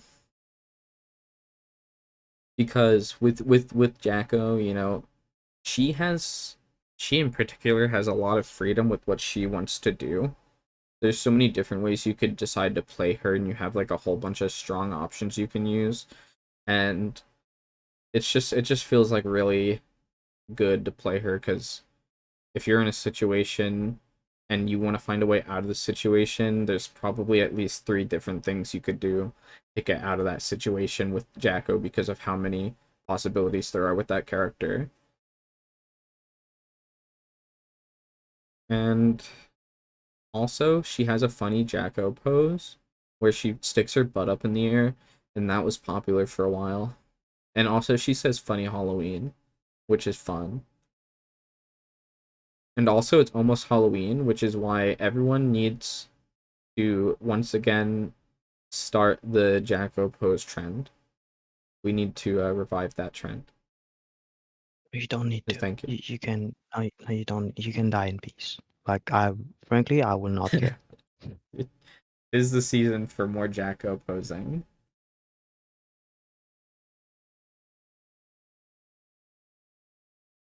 No, Okay. but whatever. But Well, yeah, that is, I guess, our like archetypes and how I gravitate towards, fighting games. I guess in general, essentially, this is how I play Tai Chi. okay. Well, since Trickster said that I should take more questions than just one per person, I'll if anybody has And any more questions, just put them just in and we can keep going. if someone has like something to say, just say it. There's nothing, Uh, you well, know. Tai Chi says, what would you define as a stance in fighting games? Um, anything that like you don't have to play in it, but you can switch to it, and it usually gives you like different moves and stuff. So like Leo back turn stance or that one character in Tekken, and like there's a ton of different examples of stance characters. Well, it's not that one character I, in I Tekken. don't It's like I don't know. I don't know other games other than Guilty Gear Strive, so you have to help me out. okay, but like I guess like stance characters are like these kind of characters that are like Tekken is a bit weird because Tekken is like Tekken has stances in 90% of their roster. Hmm. That is the issue, right? But uh if you want other examples of like stance slash install characters because they are both like more or less the same. Let me try to give you more example. Like Zappa in Guilty Gear is a stance character, which is essentially swap between uh normal stance and like install type characters, which essentially their goal is to get into their stance and like which they have access to a better moveset, but they can't really use that moveset for neutral in general. Or maybe some of these stents have like different kind of benefits. Hmm. So for example, like Leo in uh,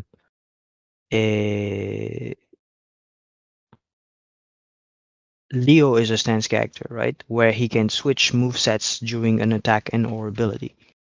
So like Leo in Guilty Gear, again in Street Fighter, uh, essentially a stance allows you to switch movesets on the fly. Yes. And then depending on which game and where you're looking at, generally like that stance might be you might be sacrificing something for that new moveset. Like you will get some advantage and some disadvantage. Like for Leo, for example, he can't block while he's by in back stance. So because he can't block, well, not blocking is not great, but he gets a very powerful offense to trade off of it. Hmm. Arguably some of the best in the game because of how good he can be in back stance. Yep. I mean, if you really want to get technical with it, you could technically call Jacko a stance character because she has a stance that she can go into by holding a servant, which gives her the ability to sprint backwards. She's the only character in the game that can do this. Yeah, I mean, that is like being really, really technical, but yes, you But know. it fits the criteria you just said, where as a cost, she cannot block. So I think the definition of a stance would be something a character can activate that gives them benefits, um, but then also takes away so that it balances at that. So like the ability to run backwards, but at the cost of not blocking, or I guess by that logic, you could even say like no, I guess it has to be a little bit more complicated than that because with that, Yeah, because if that was the only criteria, you could say like a lot of characters are stance characters that aren't necessarily stance characters. yeah, because like the stance is like very much a particular thing where you do use that stance has a like specific purpose. Yeah. It's like giving you something that you can do that you couldn't do normally, either more mix up or either being like just a better stance in Yeah. usual. It could I be it could I be like it could be a variety of things. I think Like Jacko holding a servant qualifies as a stance, but does it make her a stance yeah, character? I wouldn't say no. yeah, exactly, right? I would say It's no, like it doesn't. it's just like saying like, oh, it's just a sub archetype of whatever archetype you're talking about, right? It's like, well, yes, technically, right? She has access to it, but it's not necessarily like her main thing and why you would pick Jacko for. It's not for that specific stance, right? Yeah. Whereas you could say that like, oh, I play Leo for his back turn stance because I feel very strong in it, and being able to manage both the normal and back turn stance. Well, yeah, because Leo, that is his main gimmick, Hmm. his main stuff that he does. Yeah, I think it's understandable what you say to consider it less of an archetype and more of a move, but there are characters who like their entire gimmick is the fact that they have many different stances.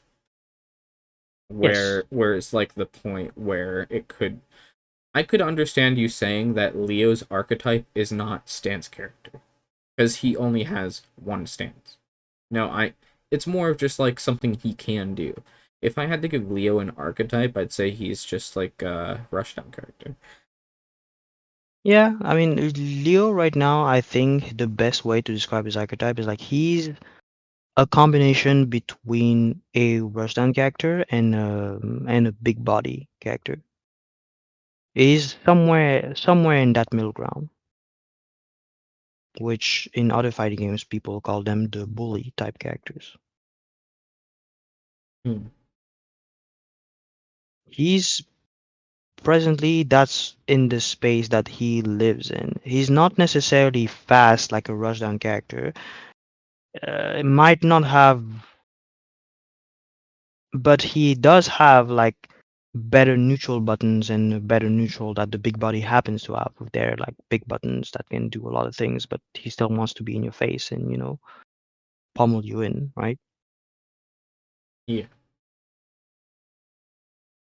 And essentially the bully characters in general happens to be like very much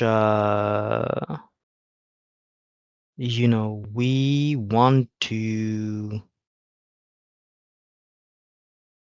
essentially we just want to bully you, right? We just want to be in your face and being able to apply our game playing very oppressive buttons and oppressive tactics Hmm. for the most part.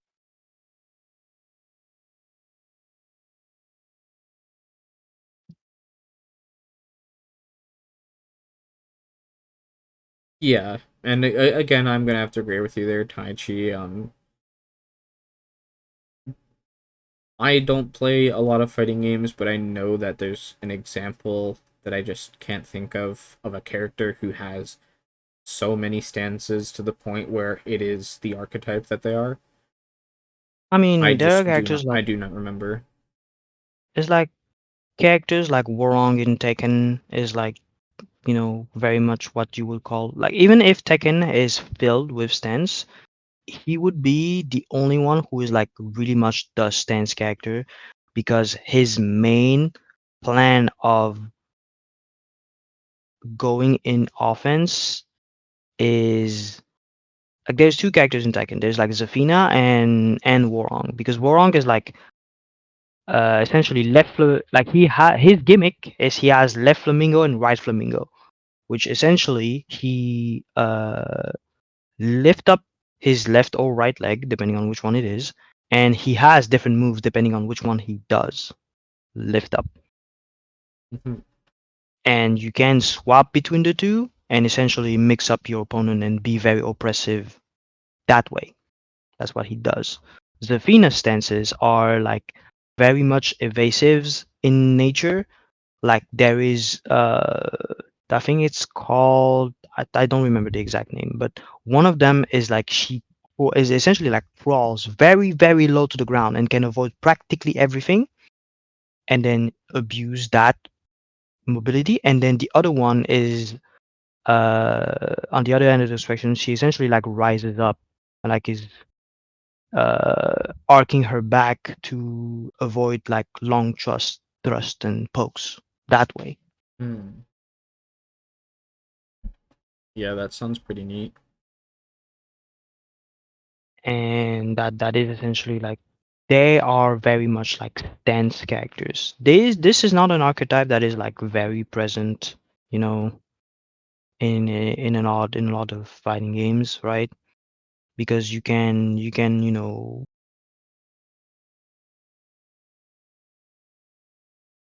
there is a lot of where you can say that like, oh, it has a lot of things that it does, right, as it stands. Vega, for example, in Street Fighter is also Sense character because he has with and without um the Mm-hmm. claw Vega and without claw Vega, right? Because you can put it back on and then take it off, and you have access to two different movesets. Claw Vega is very much about these long pokes, very long pokes and slow pokes, and Unclaw Vega is very much more rush down and closer in range, but you have less reach because of that. Mm-hmm. Aegis in Smash is like that. There are two characters, or even like Zelda back in Melee, right? There is Zelda, which is very much poke oriented and like very big buttons, big moves that are very slow, takes up a lot of screen, and projectiles very much want to be play a keep away game, and then you can transform into Sheik, which is like a very much rush down characters, want to be in your face, low damage, but very fast in comparison. And how it was intended to play is like you just balance between the two, right? Sometimes you want that long range, sometimes you want that short range, and this is essentially how you balance it. Mm-hmm. I think like the stance character, if you want to call them that, they need to have this stance mechanic as the core of their character. Otherwise, it's just a gimmick and something like Jacko you were talking about is like, oh, it's just something that is on the side. I don't know who that is, Nulis. Um, but maybe. Isn't Gen for? Yeah, exactly. That's who I was talking about before. Yeah, Gen. Yeah, because he has Mantis and what is the other one? Crane. Ah, there you go. The missing piece. All right. Any other questions before we wrap up here? Because we are looking to bring this Yeah, he's the episode of main the one. Yeah, podcast to yeah. an end. There's definitely like Gen or Vega are the example for Street Fighter, I would say. That's a lot of no nothing. Ignore. Aichi says they have another question. I must hold on. I will wait. I will wait. Well, just type it out, Daichi. Press them buttons.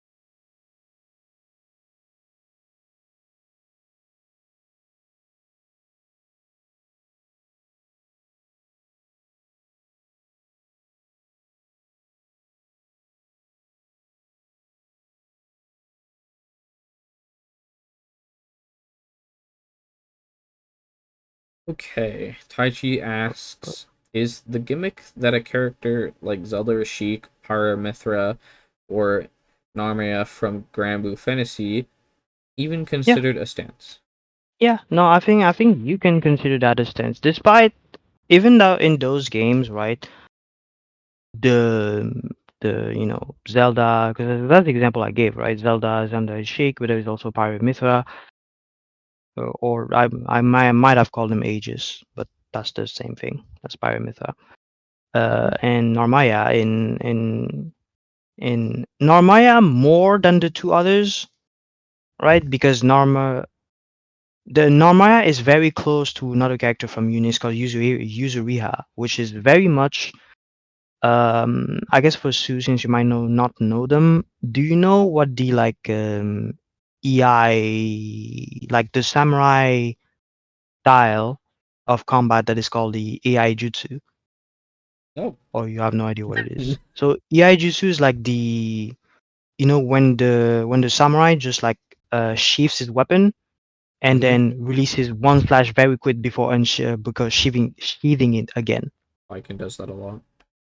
Baiken does that a lot, but like a lot of characters, like one of the stance characters, what they do is it's exactly like Johnny's Mistfinder. You know, when he stands into his stance and he just does not move and does not do anything, and then you Mm-hmm. can release it. Yeah. That is an EI stance. That's how it's called. Okay. And Yuzuriha has her whole moveset is based off of this. So she's Is just essentially she Johnny. has one stance, and then depending on what do you press afterwards, you have 5 or 6 or 7, I don't remember exactly, different outcomes. So she's just Johnny, but like Yes, she's just more Johnny, but complicated Johnny. a more involved Johnny, and like they have two different game plans because Johnny will deal with cards that you throw out, but usually has really is really I much was thinking more like Exert Johnny. not necessarily even Exo Johnny because even Exo Johnny has like the still safe thing was like his moveset is half between the coins and the level up system that you have with the coins and half the misfinder. And even in Strive, like half of his moveset is very much what setup can you do with the cards that you throw out. Hmm. Whereas like characters like Narmaya and Yuzuria are very much only using that sheathing Well, stance and then releasing it and do whatever you want afterwards. the the thing about Pokemon Trainer from Smash Brothers is that I also would call that a stance because each Pokemon serves a different purpose. Yeah, pretty much. Yeah, Wouldn't you say? As yeah. long as the op the options you have each serve a different purpose, I think that's enough to call it a stance. Pretty much, because I think that's what it's intended to be and intended to do, and it's like each individual, like characters like Pyramithra, Pokemon Trainer, and Zelda and Sheik, is like each one of them, if you take them separately, have a glaring weaknesses Yeah, in some way, shape, or form. That is, at least if we omit the balance problems that can happen, right? If you omit that, it is supposed to be it has a glaring weaknesses. In the case of Pokemon Trainer, Squirtle is very fast and does like a very low amount of damage, but is very good at comboing at low percent. And then uh, I got the name in French of the second one. Ivysaur. And Ivysaur has like a is very much like medium range and does combos best at like around 40 to 80%. And then Charizard is very heavy and is there to very much giving the finishing blow to people. And then you Absolutely. go back to Squirtle, and that's how you cycle your Pokemon trainer, essentially. Yeah. But then each one has a weakness too. Yes. For example, Squirtle is small and therefore can get launched quite easily. The thing about Ivysaur is that he's like in between, right? He between Squirtle and Charizard, I would say if you wanted to have like a pretty solid neutral game, um, Ivysaur would probably be your best bet. But there are people who would vouch more for one or the other, right? And I think that's where Ivysaur falls short. Is Ivysaur is like a jack of all trades, but a master of none. When in that space, and then Charizard is very big and buff, but then slow and easy to hit because he's big. So they all have like downsides too.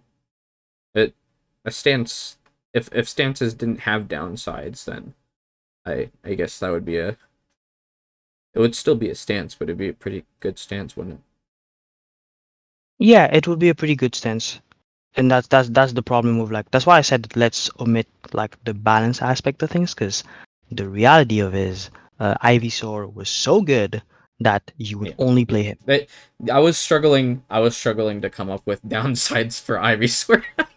To be honest, At the no, beginning, right? when I got to Ivysaur, I was like, okay, yeah. The, The good things about Ivysaur is Ivysaur, and the bad things about Ivysaur is the hmm. thing about Ivysaur and how I think, because obviously I'm not in the head of the developers or whatever, I think how he was supposed to function was something along the line of um he is this like middle ground type character which is very good at like poking your opponent where like you can't really combo it with Squirtle anymore and your only way would be to poke them at a safe distance and like whittle Yeah, them down yeah, even more yeah. to get into this To get them up into the percent where then you would bring out Charizard. yes, pretty much that is essentially what was his job. The problem is Ivysaur happens like in Smash and what ended up happening before the first nerf that Ivysaur receives, and the fact is he was also very good at killing. So you did not teach Charizard in any way, shape, or form. You could just stick with Ivysaur and kill people. And also, he was also better at comboing than Squirtle was. So Yeah, but Pokemon Trainer is such a good example.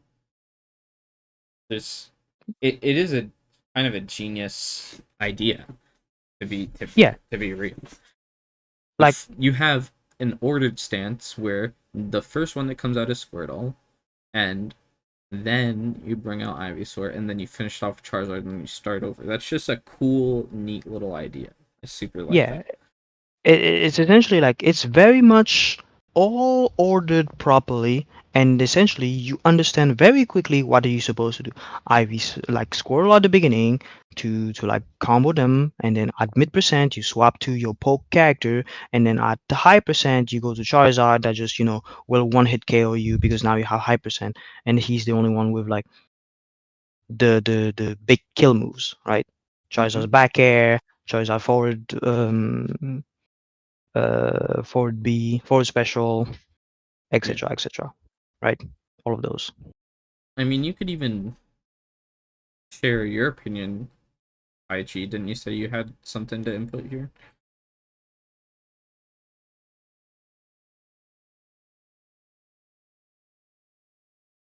That was fast.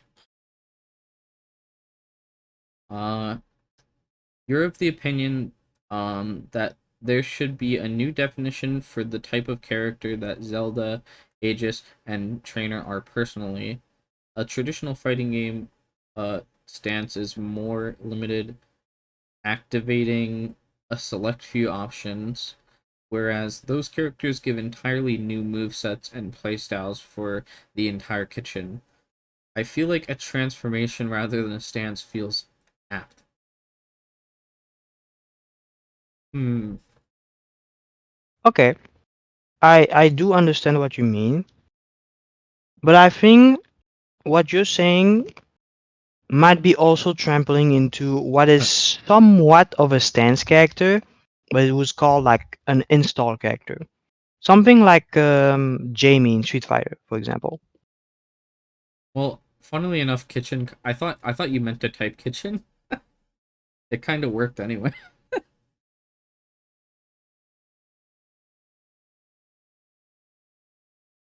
Something like this. Yeah,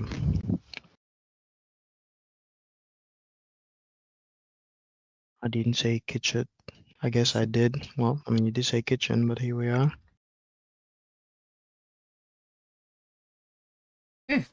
Kitchen. Let him cook.